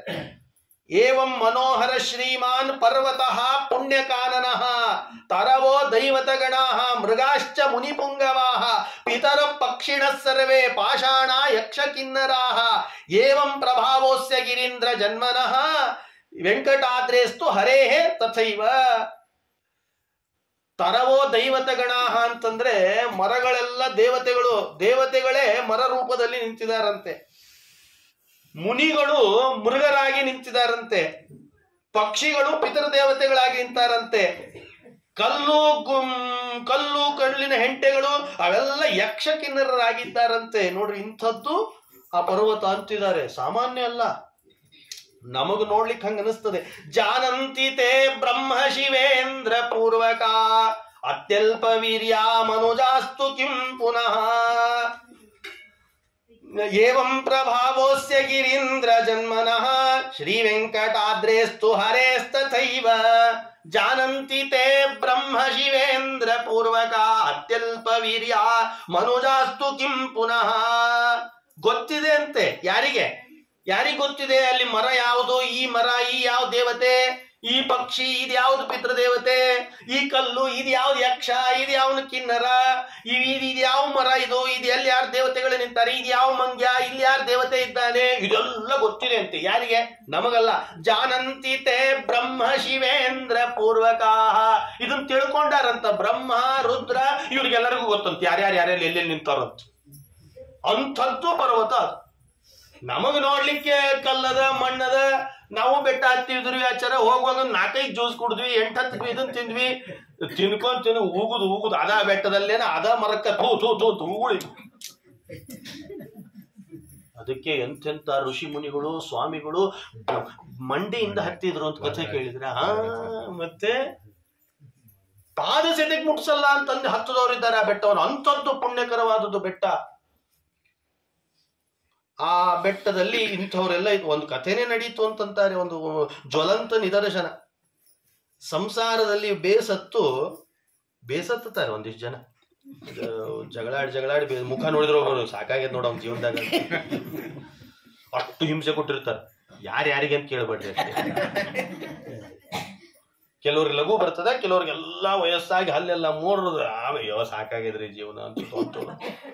ಜೀವನ ಅಲ್ಲದು ಸಂಸಾರ ಅನ್ನೋದ್ ಬಗ್ಗೆ ಜೀವನ. ಯಾಕಂದ್ರೆ ಸಂಸಾರ ಅನ್ನೋಂಗಿಲ್ಲ ಎಲ್ಲರ ಮುಂದೆ ಬಾಯ್ಬಿಟ್ಟು. ಆ ಒಬ್ಬ ಪ್ರಸಂಗ ಇದ್ದವರು ಪಾಪ ಸಾಕಾಗಿ ಇನ್ನು ಜೀವ ಕಳ್ಕೊಳ್ತೀನಿ ಅಂತ ತಿರುಪತಿ ಬೆಟ್ಟಕ್ಕೆ ಹೋಗಿದ್ರು ಅಂತ. ನಡೆದ ಕಥೆ ಇದು. ಸಾಕಪ್ಪ ಇನ್ನು ಈ ಜೀವನ ಬೆಟ್ಟಕ್ಕೆ ಹೋಗಿದ್ರಂತ. ಹೋದವರು ದರ್ಶನ ಮಾಡಿ ಲಡ್ಡು ಅಲ್ಲಿ ವಿಷ ಬೆರೆಸಿ ತಿಂದು ಹೋಗ್ಬಿಡೋಣ ಅಂತ ಪ್ಲಾನ್ ಮಾಡಿದ್ರಂತ. ಹತ್ತಿದ್ರು, ಹೋದ್ರು, ಬೆಟ್ಟ ಹತ್ತಿದ್ರು, ಹೋದ್ರು, ದರ್ಶನ ಮಾಡಿದ್ರು, ಲಡ್ಡುನು ಸಿಕ್ತು. ನಾವು ಲಡ್ಡು ಹೊರಗೆ ಬರೋರಾಗ ತಿನ್ಬಿಟ್ಟಿರ್ತೀವಿ. ಪಾಪ ಅದನ್ನ ಕಾಪಾಡಿಕೊಂಡು ಲಡ್ಡುನ ಅದ್ರಾಗ ಬೆರೆಸಿ ಹೊರಗೆ ತಂದು ಒಂದ್ ಯಾವುದೋ ಒಂದು ಮೂಲೆ, ಈಗೆಲ್ಲ ಬಹಳ ವಿಶಾಲವಾಗಿ ಬೆಳೆದಿದೆ. ಬಹಳ ಹಿಂದಿಂದ ಹೇಳ್ತಾ ಇದೆ. ಎಲ್ಲೋ ಒಂದು ತುದಿಗೆ ಹೋಗಿ ಕುತ್ಕೊಂಡು ಆ ವಿಷ ಅದ್ರೊಳಗೆ ಬೆರೆಸಿ ತಿಂದು ಬಿಡೋಣ, ಪ್ರಾಣ ಬಿಟ್ಬಿಡೋಣ ಅಂತ ಹೋಗಿದ್ರಂತ. ಇನ್ನೇನ್ ಬೆರೆಸಿ ತಿನ್ಬೇಕು ಅಂತ ಬಾಯಲ್ಲಿ ಇಡಬೇಕಷ್ಟೇ, ಒಂದು ಮಂಗ ಬಂದು ಅದನ್ನ ಕಸ್ಕೊಂಡು ಬಿಸಾಡಿ ಬಿಡುತ್ತಂತ ನೆಲಕ್ಕೆ. ಆಮೇಲೆ ಸಾಯ್ಬೇಕು ಅಂತಿದ್ದ ಮನಸ್ಥಿತಿ ಬದಲಾಯ್ತದೆ. ನಾ ಇನ್ನು ಮತ್ ಸಂಸಾರದಲ್ಲಿ ಹೋಗ್ತೀನಪ್ಪ, ಮಗ ಇದ್ದಾನೆ, ಮಗಳಿದ್ದಾಳೆ, ಮೊಮ್ಮಕ್ಕಳು ಮತ್ ಮರಳಿ ಬಂದ್ರು ಅಂತ ಅವರೇ ಹೇಳಿದ ಕತೆ ಮುಗಿಸಿದ್ಮೇಲೆ. ನಮ್ಗೆ ನಾವೇನಲ್ಲಿ ಕ್ಯಾಮ್ರಾ ಇಟ್ಟಿಲ್ಲ, ಈಗೀಗ ಬಂದವ್ ಕ್ಯಾಮ್ರಾ, ಅವರೇ ಹೇಳಿಕೊಂಡು ಹಿಂಗೊಂದು ಪ್ರಸಂಗ ನಡೀತು. ಅದಕ್ಕೆ ಈ ಕತೆ ನನಗೆ ಇದನ್ನ ಯಾವಾಗ ಏವಂ ಪ್ರಭಾವ ತರವೋ ದೈವತಗಣಾಹ ಮೃಗಾಶ್ಚ ಮುನಿಪುಂಗವಾಹ. ಪಶು ಮೃಗಗಳೆಲ್ಲ ಮುನಿಗಳಾಗ ಮುನಿಗಳಿಗೆ ಕಾರುಣ್ಯ ಜಾಸ್ತಿ. ಆದ್ರಿಂದ ಆ ಪ್ರಸಂಗ ನಡೀತು ಅಂತ ಒಂದು ಜ್ವಲಂತ ನಿದರ್ಶನ. ಅಂಥದ್ದು ಆ ಬೆಟ್ಟ. ಇಷ್ಟೇನಾ ಅಂತ ಕೇಳಿದ್ರೆ ಇಲ್ಲ ಅಂತಾರೆ. ಅಲ್ಲಿ ಒಂದು ಅದ್ಭುತ ಸ್ವಾಮಿ ಪುಷ್ಕರಣಿ ತಸ್ಯೋಪರಿ ವರಾದಿವ್ಯ ಸ್ವಾಮಿ ಪುಷ್ಕರಣಿ ಶುಭ ಮತ್ಸ್ಯ ಕಶ್ಯಪ ಸಂಭಾದ ಜಲ ಕುಕ್ಕುಟ ಭೂಷಿತ. ಅಲ್ಲೊಂದು 3 ಕೋಟಿ ತೀರ್ಥದ ಸನ್ನಿಧಾನ ಉಳ್ಳ ಒಂದು ತೀರ್ಥ ಇದೆ. ಯಾವುದದು ಅಂತ ಕೇಳಿದ್ರೆ ಅದೇ ಸ್ವಾಮಿ ಪುಷ್ಕರಣಿ ತೀರ್ಥ. ಗಂಗಾದಿ ಸರ್ವತೀರ್ಥಾನಾಂ ಜನ್ಮಭೂಮಿರ್ ವಿರಾಜತೆ ತಸ್ಯಾಂ ಯೇ ಸ್ನಾಂತಿ ಮನುಜಾಃ ತೇ ಧನ್ಯ ಪುಣ್ಯವರ್ಧನಾಃ. ಅದರಲ್ಲಿಯೂ ಧನುರ್ಮಾಸಿ ಸಿತೆ ಪಕ್ಷೆ ದ್ವಾದಶ್ಯಾಮರುಣೋದಯೇ ಕಾಂಕ್ಷಂತಿ ದೇವತಾ ಸರ್ವಾಃ ಮಜ್ಜನಂ ತಜ್ಜಲೇ ಶುಭೆ. ಎಂಥ ಮಾತು! ಗಂಗಾದಿ ತೀರ್ಥಗಳಿಗೆ ಜನ್ಮಭೂಮಿ ಇದ್ದಾಗಿದೆ ಅಂತೆ ಸ್ವಾಮಿ ಪುಷ್ಕರಣಿ. ಅಂಥದ್ದು ಸ್ವಾಮಿ ಪುಷ್ಕರಣಿ. ಕೋಟಿ ತೀರ್ಥದ ಸನ್ನಿಧಾನ ಇದೆ. ತಸ್ಯಾಂ ಯೇ ಸ್ನಾಂತಿ ಮನುಜಾಹ ತೇ ಧನ್ಯ ಪುಣ್ಯವರ್ತನಾಹ. ಯಾರು ಆ ತೀರ್ಥದಲ್ಲಿ ಸ್ನಾನ ಮಾಡ್ತಾರೋ ಧನ್ಯ ಭಾಗಿಗಳಾಗಿ ಬಿಡ್ತಾರಂತೆ. ಅದರಲ್ಲೂ ಧನುರ್ಮಾಸಿಸಿದೆ ಪಕ್ಷೆ ದ್ವಾದಶ್ಯಾಂ ಅರುಣೋದಯೇ. ಧನುರ್ಮಾಸದ ಶುಕ್ಲ ಪಕ್ಷದ ದ್ವಾದಶಿ ಯಾರು ಸ್ನಾನ ಮಾಡ್ತಾರಲ್ಲ, ಕಾಂಕ್ಷಂತಿ ದೇವತಾ ಸರ್ವಾಹ ಮಜ್ಜನೆ ತಜ್ಜಲೆ ಶುಭಂ ಮಜ್ಜನಂ ತಜ್ಜಲೆ ಶುಭೆ. ಅಲ್ಲಿ ಧನುರ್ಮಾಸದ ಶುಕ್ಲ ಪಕ್ಷದ ದ್ವಾದಶಿ ದೇವತೆಗಳು ಮೇಲಿಂದ ಬಂದು ಲೈನ್ ಹಚ್ಚಿ ನಿಂತಿರ್ತಾರಂತೆ ಸ್ನಾನ ಮಾಡ್ಲಿಕ್ಕೆ. ಅಂತೊಂದು ತೀರ್ಥ ನೋಡಿದ್ರ. ಬರೋ ದ್ವಾದಶಿ ಈಗ ಮಾತಾಡ್ಬೇಡ್ರಿ, ಮತ್ತೆ ನಾ ಕಳಿಸ್ತೇನೆ ನಿಮ್ಗೆ. ಧನುರ್ಮಾಸಿಸಿತೆ ಪಕ್ಷೆ. ನಿನ್ನೆ ದ್ವಾದಶಿ ಮುಗ್ದದ್, ನಿನ್ನೆ ಹೋಗ್ಲಿಲ್ಲ ಅನ್ಕೋಬೇಡ್ರಿ, ನಾಳೆ ದ್ವಾದಶಿ ಬರೋದು ಅಂತಿದೆ. ಎಲ್ಲರೂ ಟ್ರಿಪ್ ಪ್ಲಾನ್ ಮಾಡ್ರಿ ಬೇಗ. ಧನುರ್ಮಾಸಿಸಿತೆ ಪಕ್ಷೆ. ದೇವತೆಗಳು, ನಾವಲ್ಲ, ದೇವತೆಗಳು ಮೇಲಿಂದ ಹೊರಟು ಲೈನ್ ಹಚ್ತಾರಂತೆ ಈ ಸ್ವಾಮಿ ಪುಷ್ಕರಣಿಯಲ್ಲಿ ಧನುರ್ಮಾಸದ ಶುಕ್ಲ ಪಕ್ಷದ ದ್ವಾದಶಿ ಸ್ನಾನ ಮಾಡ್ಲಿಕ್ಕೆ. ಹೇಗಿದೆ ಹಾಗಾದ್ರೆ ಪುಷ್ಕರಣಿ?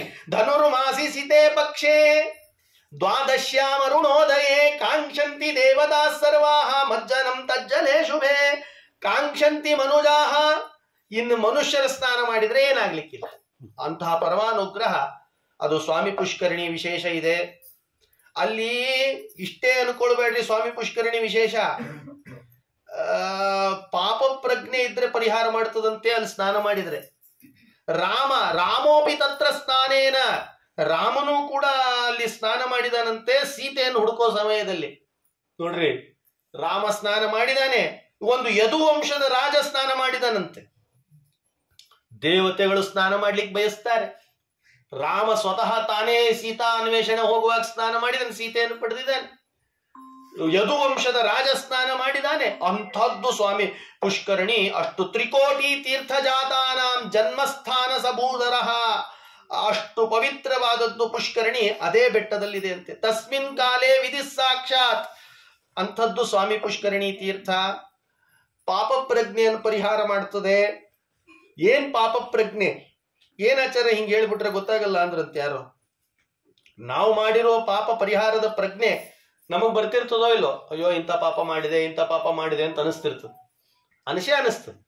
ಈ ಲಘು ಅನ್ಸಂಗಿಲ್ಲ, ಸ್ವಲ್ಪ ಲೇಟ್ ಆಗಾದ್ರೂ ಅನ್ಸಿರ್ತದೆ. ನಾನೇನೋ ಮಾಡ್ಬೋದಿತ್ತು ನೋಡ್ರಿ ಆಚಾರ, ಇಂಥ ಪಾಪ ನಡೆದೋಗ್ಬಿಡ್ತು, ಹಿಂಗಾಗಿ ಹೋಗ್ಬಿಡ್ತು ಅಂತ ಅನಿಸ್ತಿರ್ತದೆ ಅವಾಗ. ಕೊನೆ ಪಕ್ಷ ಯಾವಾಗ ಕೈಕಾಲು ಮುರ್ಕೊಂಡಾಗಾದ್ರೂ ಅನಿಸ್ತದೆ. ಕೈಕಾಲು ಮುರ್ಕೊಂಡಾಗ, ಎಲ್ಲರೇನೋ ನೋವಾದಾಗ, ಹಿಂಸೆ ಆದಾಗ, ಏನ್ ಪಾಪ ಮಾಡಿದ್ನೋ ಏನೋ ತಲೆ ಹೊಡ್ಕೋತಿರ್ತಾರೆ. ಪಾಪ ಪ್ರಜ್ಞೆ ಅಂತ ಕರೀತಾರೆ ಇದಕ್ಕೆ. ನಾವು ಮಾಡಿರೋ ಪಾಪ ನಮಗ ಅವಾಗ ಅದೇನ್ ಮಾಡ್ತಿರ್ತದ, ಇಂಗ್ಲಿಷ್ನ್ಯಾಗ ಹೇಳಿದ್ರೆ ಪಿಂಚ್ ಮಾಡ್ತಿರ್ತದ. ಅಯ್ಯೋ ಯಾಕೆ ಮಾಡಿದ್ನೋ ಏಕಾದಶಿ ದಿವಸ, ಚಲೋ ಹೊತ್ನಂಗ್ ದ್ವಾಸಿ ಹೊಡೆದ್ ಬಿಟ್ನಲ್ಲ ಅಂತ ಅನಿಸ್ತದೆ. ಅವಾಗ ಪಿನ್ ಆಗ್ತಿರ್ತದೆ. ಅಂಥದ್ದೇನರು ಇದ್ರೆ, ಘೋರವಾದ ಪಾಪ ಇದ್ರೆ ಆ ಪ್ರಜ್ಞೆ ಪಾಪ ಪರಿಹಾರ ಮಾಡಿ ಪ್ರಜ್ಞೆಯನ್ನು ಪರಿಹಾರ ಮಾಡುತ್ತದೆ. ಕೋಟಿ ತೀರ್ಥ ಅದು ತ್ರಿಗಯದು ಪುಷ್ಕರಣಿ, ಸ್ವಾಮಿ ಪುಷ್ಕರಣಿ. ಅಂಥದ್ದು ತೀರ್ಥ ಅಂತಿದ್ದಾರೆ. ಮತ್ಸ್ಯ ಕಶ್ಯಪ ಅದು ಪರೀಕ್ಷಿತನಿಗೆ ಒಂದು ಕಥೆ ಇದೆ. ಪರೀಕ್ಷಿತನಿಗೆ ತಕ್ಷಕ ಕಚ್ಚಲಿಕ್ಕೆ ಅಂತ ಹೊರಟ್ನಂತ. ತಕ್ಷಕ ಕಚ್ಚಬೇಕು, ಮತ್ತೆ ನಾವು ದಿವಸ ಕಚ್ತೇವೆ ಬಿಡ್ರಿ, ಬಾಯಲ್ಲಿ ಕಚ್ತೇವೆ ನಾವು. ಏನ್ರ ಹೇಳೋದು, ಅವೇನ್ ಪರೀಕ್ಷಿತ ಅಂತಿರ್ತೀವಿ, ಇದು ಕಚ್ಚಿದಂಗೆ. ಪರೀಕ್ಷಿತ 7 ದಿವಸಕ್ಕೆ ತಕ್ಷಕ ಕಚ್ಚಿ ಸಾಯ್ತೀನಿ ಅಂತ. ಆ ತಕ್ಷಕ ಬರಬೇಕಲ್ಲ 7ನೇ ದಿವಸಕ್ಕೆ. ಮನೆಯಿಂದ ಸ್ನಾನಗೇನ ಮಾಡ್ಕೊಂಡು ಒಳ್ಳೆ ನಾಮ ಹಚ್ಕೊಂಡು ಹೊರಡ್ತದ ತಕ್ಷಕ ಬ್ರಾಹ್ಮಣ ಹೊರಟ. ಇಲ್ಲಿ ಒಬ್ಬ ಬ್ರಾಹ್ಮಣ ಅಲ್ಲೇ ಇದ್ನಂತ. ಕಶ್ಯಪ ಬ್ರಾಹ್ಮಣ, ಋಷಿ ಅಲ್ಲ, ಕಶ್ಯಪ ಅಂತ ಒಬ್ಬ ಬ್ರಾಹ್ಮಣ. ಅವನು ಒಳ್ಳೆ ನಾಮ ಗೀಮ ಹಚ್ಕೊಂಡು ಸಂಧ್ಯಾವನಿ ಮಾಡ್ಕೊಂಡು ಚಲೋ ತಯಾರಾಗಿ ಅವನು ಮನೆಯಿಂದ ಹೊರಟಂತ. ಅವನು ತಯಾರಾದ, ಇವನು ತಯಾರಾದ. ಇವ ಕಚ್ಚಲಿಕ್ಕೆ ಹೊರಟ, ಅವ ಕಚ್ಚಿದ್ದನ್ನು ವಿಷ ತೆಗಿಲಿಕ್ಕೆ ಹೊರಟನಂತ. ನೋಡ್ರಿ ಹೇಗೆ ಅವನಲ್ಲಿ ಆ ವಿದ್ಯೆ ಇರ್ತದೆ. ವಿಷಹರ ವೈದ್ಯರು ಅಂತ ಇರ್ತಾರಲ್ಲ ಕೆಲವರು. ಈಗೆಲ್ಲ ವಿಷಹರ ವೈದ್ಯರಲ್ಲ, ಎಲ್ಲಾ ಅಲ್ಲಿ ಯಾಕಂದ್ರೆ ಡೇಟ್ ಬಾರ್ ಆಗಿದ್ ಗುಳಿಗೆ ಇದ್ರೆ ಏನ್ ಮಾಡ್ತೀರ, ಡೇಟ್ ಬಾರ್ ಗುಳಿಗೆ ಇರ್ತಾವಲ್ಲ. ಯಾಕಂದ್ರೆ ಈಗ ನೋಡ್ರಿ ಹಂಗಿರ್ತಾವ ಕೆಲವು. ನಾವ್ಯಾಕೆ ಹೇಳೋದಿನ್ನ, ಓವರ್ ಡೋಸ್ ಆಗಿಬಿಡ್ತೀರಿ, ಕೈಕಾಲು ಉಬ್ಬಿ ಬಿಟ್ಟುವ್ರಿ ಅಂತಿರ್ತಾರೆ. ಓವರ್ ಇಂಜೆಕ್ಷನ್ ಆತ್ರಿ, ಕೊಡೋ ಸ್ವಲ್ಪ ಟೈಮ್ ಆಕ್ಸಿಜನ್ ಕೊಡೋದು ಕಡಿಮೆ ಆತ್ರಿ, ತಲೆ ಉಬ್ಬಿ ಬಿಡ್ತೀರಿ ಅಂತ. ಹಿಂಗೆ ಯಾವ ಏನೇನೇನೋ ಕಾರಣ ಹೇಳ್ತಾರೆ. ಯಾಕಂದ್ರೆ ನಾವಂತರೂ ಒಳಗೆ ಹೋಗ್ಲಿಕ್ಕೆ ಬಿಡಂಗಿಲ್ಲ, ಅವ್ರ ಕಾರಣ ಹೇಳಿದ್ ನಮ್ಗೆ ಗೊತ್ತಾಗಲ್ಲ. ಆದ್ರೂ ಒಂದಿಷ್ಟು ಜನ ಪಾಪ ರಕ್ಷಣೆ ಮಾಡ್ತಾರೆ. ಕೋವಿಡ್ ಟೈಮಲ್ಲಿ ಎಷ್ಟು ರಕ್ಷಣೆ ಮಾಡಿದ್ರು ಡಾಕ್ಟರ್ಗಳೆಲ್ಲ. ಇಲ್ಲ ಏನಾಗ್ಲಿಕ್ಕಿಲ್ಲ. ಬೇರೆ ದೇಶಗಳನ್ನ ನೋಡಿದ್ರೆ ನಮ್ಮ ದೇಶದ ವೈದ್ಯರನ್ನ ಗ್ರೀನ್ ಕಾರ್ಡ್, ಯಾವಾಗ್ಲೂ ಅವ್ರಿಗೆ ಗ್ರೀನ್ ಕಾರ್ಡ್ ಇದ್ದಂಗೆ. ಅಲ್ಲಿ ಕಶ್ಯಪ ಅನ್ನೋ ಬ್ರಾಹ್ಮಣ, ಅವನಿಗೆ ವಿಷಹರ ವೈದ್ಯ ಅಂತ, ವಿಷ ಕಚ್ಚಿದ್ದಂತ ತೆಗಿಯೋ ಶಕ್ತಿ ಇತ್ತಂತ. ಇವನಿಗೆ ಕಚ್ಚೋ ಶಕ್ತಿ ಇತ್ತು, ಯಾಕಂತ ಶಾಪ ಇತ್ತು. ಇವನು ಹೊರಟ, ಅವನು ಹೊರಟ. ಇಬ್ರು ಮನೆಯಿಂದ ಹೊರಟಾಗ ಸರಿಯಾಗಿ ಸತ್ತೂರಿನ ಮಧ್ಯ ದಾರಿಗೆ ಬಂದಂತೆ. ಯಾಕಂದ್ರೆ ಹಂಗ ಎರಡು ಒಂದ ದಾರಿ ಬರ್ತದ ನೋಡ್ರಿ, ಚಿಗರಿ ಹೋಗ್ಲಿಕ್ಕೆ. ಇಬ್ರು ಸಿಕ್ಕೊಂಡ್ರ ಅಲ್ಲೇ ಒಟ್ಟಿಗೆ. ನೀವ್ಯಾರ್ರಿ ಆಚಾರ ಇಬ್ರು ಮಾತಾಡಿದ್ರು. ನಮ್ದು ಸ್ವಲ್ಪ ಕೆಲ್ಸದ ಅಂತ ಇವ್ರು ಅಂದ್ರೆ, ನಂದು ಕೆಲ್ಸದ ಅಂತ ಇವ್ರು. ಪಾಪ ಕಶ್ಯಪ ಬ್ರಾಹ್ಮಣ ಅವನದೊಂದು ವಾಡಿಕೆ ಇದೆ, ಯಾರ ಸತ್ಯ ಮಾತಾಡ್ತಾರೋ ಅವರೇ ಬ್ರಾಹ್ಮಣರು ಹೊತ್ತು ಅನ್ನೋದು. ಸುಳ್ಳು ಮಾತಾಡಿದ್ರೆ ಅವ್ನು ಬ್ರಾಹ್ಮಣ ಅಂತ ಕರಿತಿದ್ದಿಲ್ಲ. ಕಶ್ಯಪ ಹೇಳೇ ಬಿಟ್ಟ, ನಾನು ಪರೀಕ್ಷಿತನಿಗೆ ಯಾವ್ದೋ ಒಂದು ತಕ್ಷಕ ಕಚ್ಚಲಿಕ್ಕೆ ಬರ್ತಿದೆ, ನನಗೆ ವಿಷ ತೆಗೆಯುವ ಸಾಮರ್ಥ್ಯ ಇದೆ, ಅದಕ್ಕೆ ನಾ ಹೊಂಟೆ ಅಂದ್ಬಿಟ್ಟಂತೀವಿ. ಇವ ಲಾ ಲಾ ಲಾ ಲಾ ಲಾ ನಾನಾ ತಕ್ಷಕ ಅಂತ ಗೊತ್ತಿಲ್ಲ ಅವನಿಗೆ.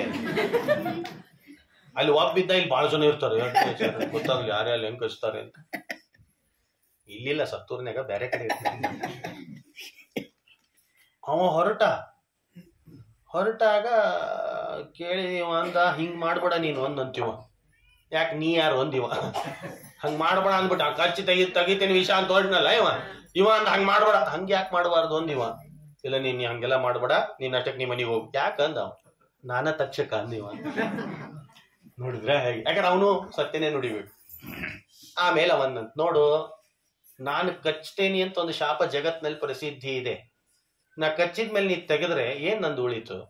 ಅದಕ್ಕೊಂದು ಕೆಲಸ ಮಾಡು, ನೀ ಅವನನ್ನು ಕಚ್ಚಿದಾಗ ನೀ ವಿಷ ತೆಗಿತೀನಿ ಅಂತ ಅಂತಿದ್ಯಲ್ಲ, ಬಹಳ ಆದ್ರೆ ಪರೀಕ್ಷಿತ ಬದುಕ್ತಾನೆ. ಏನ್ ಕೊಟ್ಟ ನಿನಗ? 1 ಚೀಲನ 2 ಚೀಲನ, 4-5 ಚೀಲ ಬಂಗಾರ, ಒಳ್ಳೆ ಬಂಗಾರ. ರಾಜ ಒಂದಿಷ್ಟು ರೊಕ್ಕ ಕೊಡ್ತಾನಷ್ಟೆ. ಅದನ್ನ ತಗೊಂಡ್ ನೀ ಮನೆಗೆ ಹೋಗ್ತೀವಿ, ಬಹುಮಾನ ಕೊಟ್ಟಾಗ. ಅದನ್ನ ಇಲ್ಲೇ ಕೊಡ್ತೀನಿ, ತಗೊಂಡ್ ಮನೆಗೆ ಹೋಗ್ಬೋದು. ಬಡ ಬ್ರಾಹ್ಮಣ.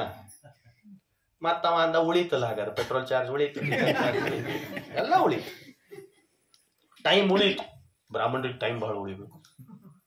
ಕೊನೆಗೆ ಆಯ್ತು ಅಂದ, ತಗೊಂಡ. ತಕ್ಷಕ ಕೊಟ್ಟ ಕೂಡಲೇ ಕಶ್ಯಪ ಬ್ರಾಹ್ಮಣ ಹೊರಟ್ಬಿಟ್ಟ. ಆಮೇಲೆ ಪರೀಕ್ಷಿತನಿಗೆ ತಕ್ಷಕ ಬಂದು ಕಚ್ತು ಅಂತ ಮುಂದೆ ಕಥೆ ಬರೀತದ. ಯಾಕೆ ಈ ಕಥೆ ಹೇಳಿದ್ನಿ ಅಂದ್ರೆ, ಈ ಕಶ್ಯಪ ಬ್ರಾಹ್ಮಣನಿಗೆ ಪರೀಕ್ಷಿತ ಸತ್ತ ಆದ್ಮೇಲೆ ಇವನಿಗೆ ನೆನಪಾಗ್ಲಿ ಸ್ಟಾರ್ಟ್. ಅಯ್ಯೋ ನಾನು ಬದುಕಿಸ್ಬೋದಿತ್ತಲ್ಲ, ನನ್ನ ಹತ್ರ ಆ ವಿದ್ಯೆ ಇತ್ತಲ್ಲ ಅಂತ ಆ ಪಾಪ ಪ್ರಜ್ಞೆ ಎಚ್ಚರ ಆಗ್ತದ. ಅವಾಗ ನಿಮ್ ಮನೆಯವ್ರಿಗೂ ನೆನಪಾಗ್ತಿರ್ತದ ನೋಡ್ರಿ. ತವ್ರ ಮನೆಯಿಂದ ತಂದು ಉಪ್ಪಿನಕಾಯಿ ಗಡಿಗೆ ಹೊಡೆದಿರ್ತಾರೆ. ಉಪ್ಪಿನಕಾಯಿ ಗಡಿಗೆ ನೋಡಿದಾಗೆಲ್ಲ ಉದಾನಿಯವ್ರು ಹೊಡೆದಾರ. ಅಲ್ಲಿ ಭಜನಿ ನಡೆದಿರ್ತದ, ಯಾರೋ ಉಪ್ಪಿನಕಾಯಿ ಚಲೋ ಆಗಿದ್ರೆ ನಮ್ನಾಗ ಈ ಸಲ ಮೈಕಾಯಿ ಚಲೋ ಬಂದು ಹೊಂದಿರ್ತಾರೆ. ಅವಾಗ ನಮ್ಮ ಮನೆಯವ್ರು ಹೊಡೆದಾರ. ನಾವ್ ತವ್ರ ಮನೆಯಿಂದ ಎಷ್ಟು ಚಲೋ ಹೊತ್ತು ಹಳೇ ಗಡಿಗೆ ಅದು. ನಮ್ಮ ಮನೆಯವ್ರು ಹೊಡೆದಾರ. ಇಡೀ ಊರು ಹೇಳ್ಕೊಂಡಿದ್ದಾರೆ. ಪುಣ್ಯ ಪೇಪರ್ನಾಗ ಹಾಕ್ಸಿಲ್ಲ. ಹಿಂಗೆ ನಮ್ಮ ಮನೆಯವರು ಅದು ಪಾಪ ಪ್ರಜ್ಞೆ. ಅವಾಗ ಎಚ್ಚರ ಆಗ್ತಿರ್ತದೆ. ನಮ್ಗೆ ಗೊತ್ತಾಗ್ತದೆ, ಹೇಳ್ಕೊಳ್ಳೋ ಹಾಗಿಲ್ಲ. ಹಂಗೆ ಕಶ್ಯಪ ಬ್ರಾಹ್ಮಣನಿಗೆ ಅನಿಸ್ತಿತ್ತಂತ, ಅಯ್ಯೋ ಕೃಷ್ಣನೇ ಬದುಕಿಸಿದ ಪರೀಕ್ಷಿತನನ್ನ ನಾನು ಬದುಕಿಸೋದಿತ್ತಲ್ಲ ಅಂತ ಮನಸ್ಸಿನಲ್ಲಿ ಅವಾಗ ಎಚ್ಚರಾಗ್ತಿತ್ತಂತ. ಒಬ್ರು ಹೇಳಿದ್ರು ಇದು ಪರಿಹಾರ ಆಗ್ಬೇಕು, ಕುಗ್ಗಿ ಬಿಟ್ಟಿದ್ರಂತವ್ರು. ಒಬ್ರು ಹೇಳಿದ್ರಂತೆ, ಅಲ್ಲಿ ಬೆಟ್ಟದಲ್ಲಿ ಒಂದು ಸ್ವಾಮಿ ಪುಷ್ಕರಣಿ ತೀರ್ಥ ಇದೆ, ಸ್ನಾನ ಮಾಡು, ಆ ಪಾಪ ಅದು ಹೋಗ್ತದೆ, ಪಾಪ ಪ್ರಜ್ಞೆನೂ ಕಿತ್ತಿ ಹೋಗ್ತದೆ ಅಂತ. ಅಲ್ಲಿ ಹೋಗಿ ಸ್ನಾನ ಮಾಡಿದ್ರಂತೆ, ಪಾಪ ಪ್ರಜ್ಞೆ ಪರಿಹಾರ ಆಯ್ತು. ಎಂಥ ತೀರ್ಥ ಇದೆ, ಅಂಥ ತೀರ್ಥ ಆ ಬೆಟ್ಟದಲ್ಲಿದೆ. ಪರಮಾತ್ಮ ಅಂಥಲ್ಲೇ ಬೀಳದ ಅಂದ ನರರೇಚರೆ 7 ಗಂಟೆ ಆಗಿದೆ, ಇನ್ನೊಂದು ಸ್ವಲ್ಪ ಹೊತ್ತು ಹೇಳ್ರಿ ಅಂತಿದ್ದಾರೆ. ತಸ್ಮಿನ್ ಕಾಲೇ ವಿಧಿ ಸಾಕ್ಷಾತ್ ಧೇನು ರೂಪಿ ಸಮಾಗತಃ. ಆಮೇಲೆ ಪರಮಾತ್ಮ ಅಲ್ಲಿ ಬಂದು ಇಳದ. ಸ್ವಲ್ಪ ದಿವಸಕ್ಕೆ ಆ ಪರಮಾತ್ಮ ಹುತ್ತದಲ್ಲಿ ತಿಂತ್ರಿಣಿ ವೃಕ್ಷದ ಬುಡದಲ್ಲಿ ಪರಮಾತ್ಮ ಕೂತಿದ್ದ. ಯಾಕೆ ಕೂತಿದ್ದ ಪರಮಾತ್ಮ ಬೆಟ್ಟದಲ್ಲಿ ಅಂದ್ರೆ ಇನ್ನೂ ಕಲಿಯುಗ ಬಂದಿದ್ದಿಲ್ಲ, ಬರ್ಲಿ ಅಂತ ಕಾಯ್ತಾ ಕೂತಿದ್ದ. ಸರಿಯಾಗಿ ಅದು ಚೋಳನ ಆಸ್ಥಾನ. ಅವಾಗ ಚೋಳನ ಆಶ್ರಯ ರಾಜ್ಯಾಶ್ರಯದಲ್ಲಿ ನಡೀತಾ ಇತ್ತು. ಅಲ್ಲಿ ಲಕ್ಷ್ಮೀದೇವಿನೇ ಸಾಕ್ಷಾತ್ತಾಗಿ ಗೊಲ್ಲಳಾಗಿ ಬಂದ್ಲಂತ, ದನ ಕಾಯೋರ್ ಥರ ವೇಷ ಹಾಕೊಂಡು ಬಂದ್ಲಂತ. ಬ್ರಹ್ಮ ಹಸುವಾಗಿ ಬಂದಂತ, ರುದ್ರ ಕರುವಾಗಿ ಬಂದಂತ. ನೋಡ್ರಿ ಹೇಗಿದೆ. ಧೇನುರೂಪೀ ಸಮಾಗತಃ ತಸ್ಮಿನ್ ಕಾಲೇ ವಿಧಿ ಸಾಕ್ಷಾತ್. ಧೇನುರೂಪೀ ಸಮಾಗತಃ ಬ್ರಹ್ಮಧೇನು ಕಪಾಲಿ. ಬ್ರಹ್ಮ ಸಾಕ್ಷಾತ್ತಾಗಿ ಹಸುವಾಗಿ ಬಂದ. ಪರಮಾತ್ಮ ಲಕ್ಷ್ಮೀದೇವಿ ನಾನಿದನ್ನು ಮಾರೋದಿದೆ ಅಂತ ಮಾರೋಳು ಆಗಿ ಬಂದ್ಲಂತ. ಎಲ್ಲಿ ಬರಬೇಕು? ಅಂತಿಂತವ್ರಿಗೆ ಕೊಟ್ರೆ ನಡೆಯಲ್ಲ ಅಂದ್ಲಕ್ಕಿ. ಯಾಕಂದ್ರೆ ಸಾಮಾನ್ಯ ಹಾಲು ಕೊಡೋದಲ್ಲ ಇದು, ಅಮೃತದಂತ ಹಾಲು ಕೊಡ್ತದೆ. ಅಮೃತದಂತ ಹಾಲು ಕೊಡ್ತದೆ. ಅಮೃತದಂತ ಹಾಲು ಕೊಡೋ ಹಸು ಇದು, ಪಾಕಿಟ್ ಹಾಲಲ್ಲ. ಪುಡಿ ಒಣಗಿಸಿ ಮಾಡಿ ಇಲ್ಲೇ ನಿಮ್ಮ ಊರ ಹತ್ರ ಮಾಡ್ತಿರಲ್ಲ, ಅದಲ್ಲ.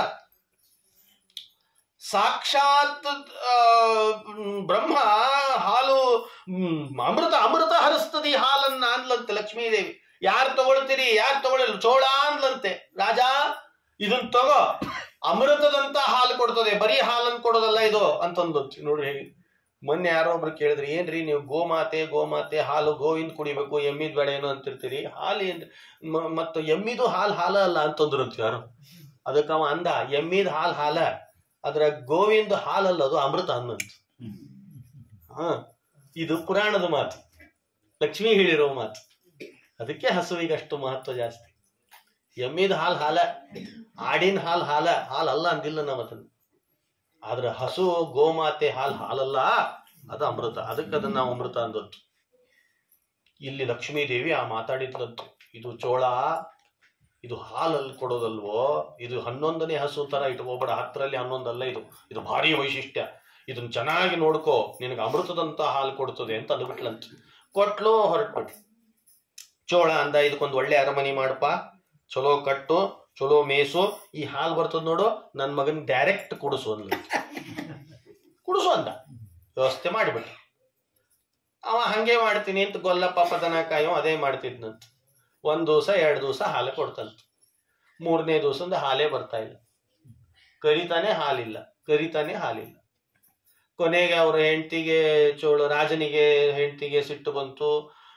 ಕರೆದ್ರು, ಹೊಡೆದ್ರು, ಬಡಿದ್ರು, ಏನು ಮಾಡಿದ್ರು ನನಗೇನು ಗೊತ್ತು ಅಂತವ. ಹಾಲು ಕೊಡ್ಬೇಕಾಗಿತ್ತಲ್ಲ, ಯಾಕೆ ಕೊಡೋಲ್ತು ಅಂತ ಇವ್ರು ಹಿಂಗ್ ಗಲಾಟೆ ನಡೀತು. ಕೊನೆಗೆ ಒಂದ್ಸಲ ಹೊಡೆದು ಮೇಯಿಸ್ಲಿಕ್ಕೆ ಅಂತ ಬಿಟ್ಟಿದ್ರಂತೆ.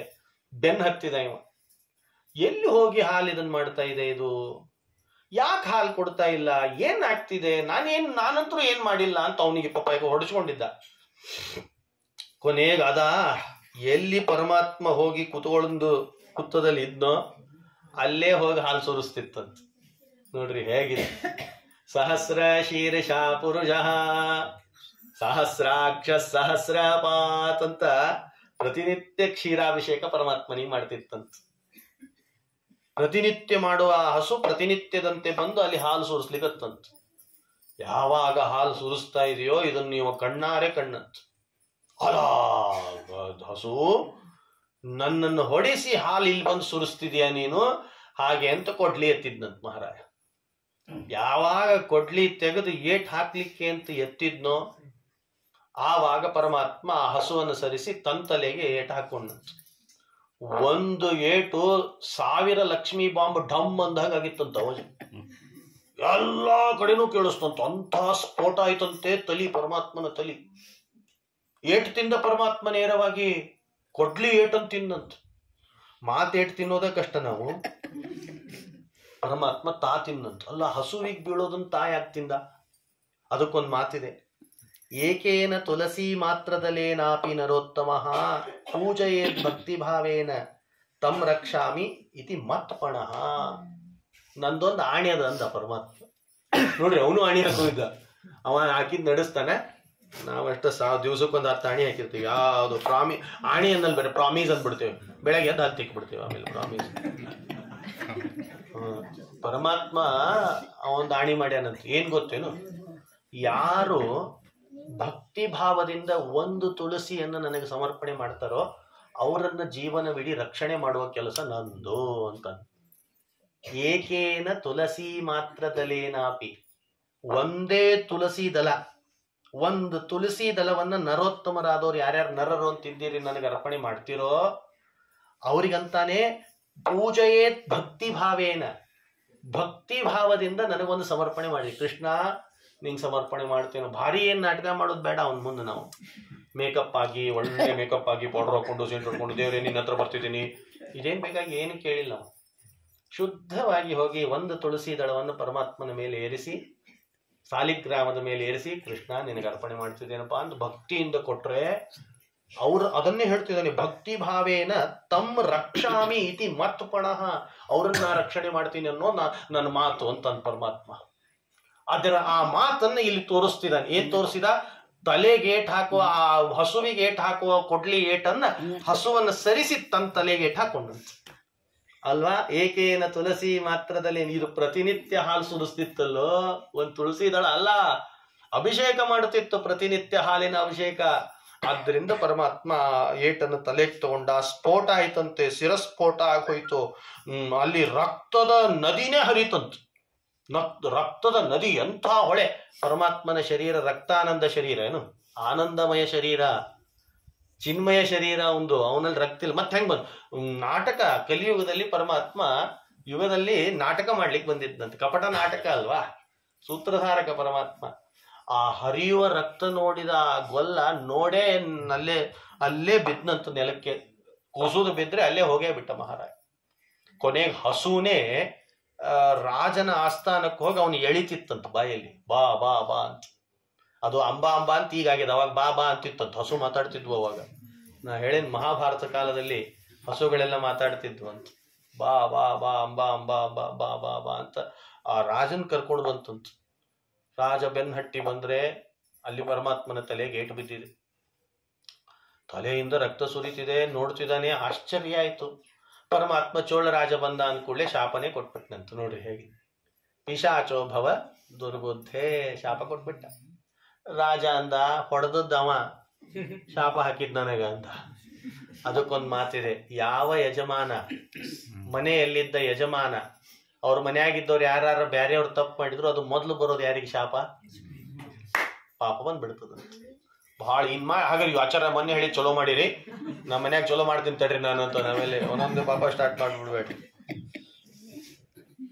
ಪಾಪಿಷ್ಟೋ ಭವ ದುರ್ಬುದ್ಧೆ, ಪಾಪಿಷ್ಟೋ ಶ್ರೀ ದುರಾಚಾರ, ನೀನು ಪಾಪಿಷ್ಠ, ನನ್ನ ತಲೆಗೆ ಏಟ್ ಬಿದ್ದಿದೆ ಹಾಗೆ ಅಂತ ಪರಮಾತ್ಮ ಆ ಮಾತು ಹೇಳಿ ಶಾಪ ಕೊಟ್ಟ. ನಾನಲ್ಲ ಅಂತಿದ್ದ. ಅದಕ್ಕೆ ರಾಜರು ಬಹಳ ಎಚ್ಚರಿರ್ಬೇಕು, ರಾಜರು ಎಚ್ಚರಿರ್ಬೇಕು ಅಂತ ಹೇಳ್ತಾರೋ ಇಲ್ಲೋ, ಮೊನ್ನೆ ಸದನದಲ್ಲಿ ಆಯ್ತಲ್ಲ, ಇಂಥವೇ ನಡೀತವೆ.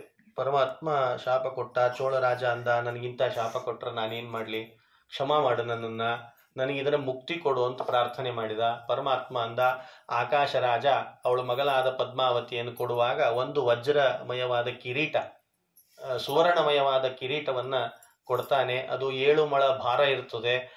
ಅದನ್ನ ನಾನು ಧಾರಣೆ ಮಾಡ್ತೇನೆ, ತಲೆ ಮೇಲೆ ಧಾರಣೆ ಮಾಡ್ತೀನಿ.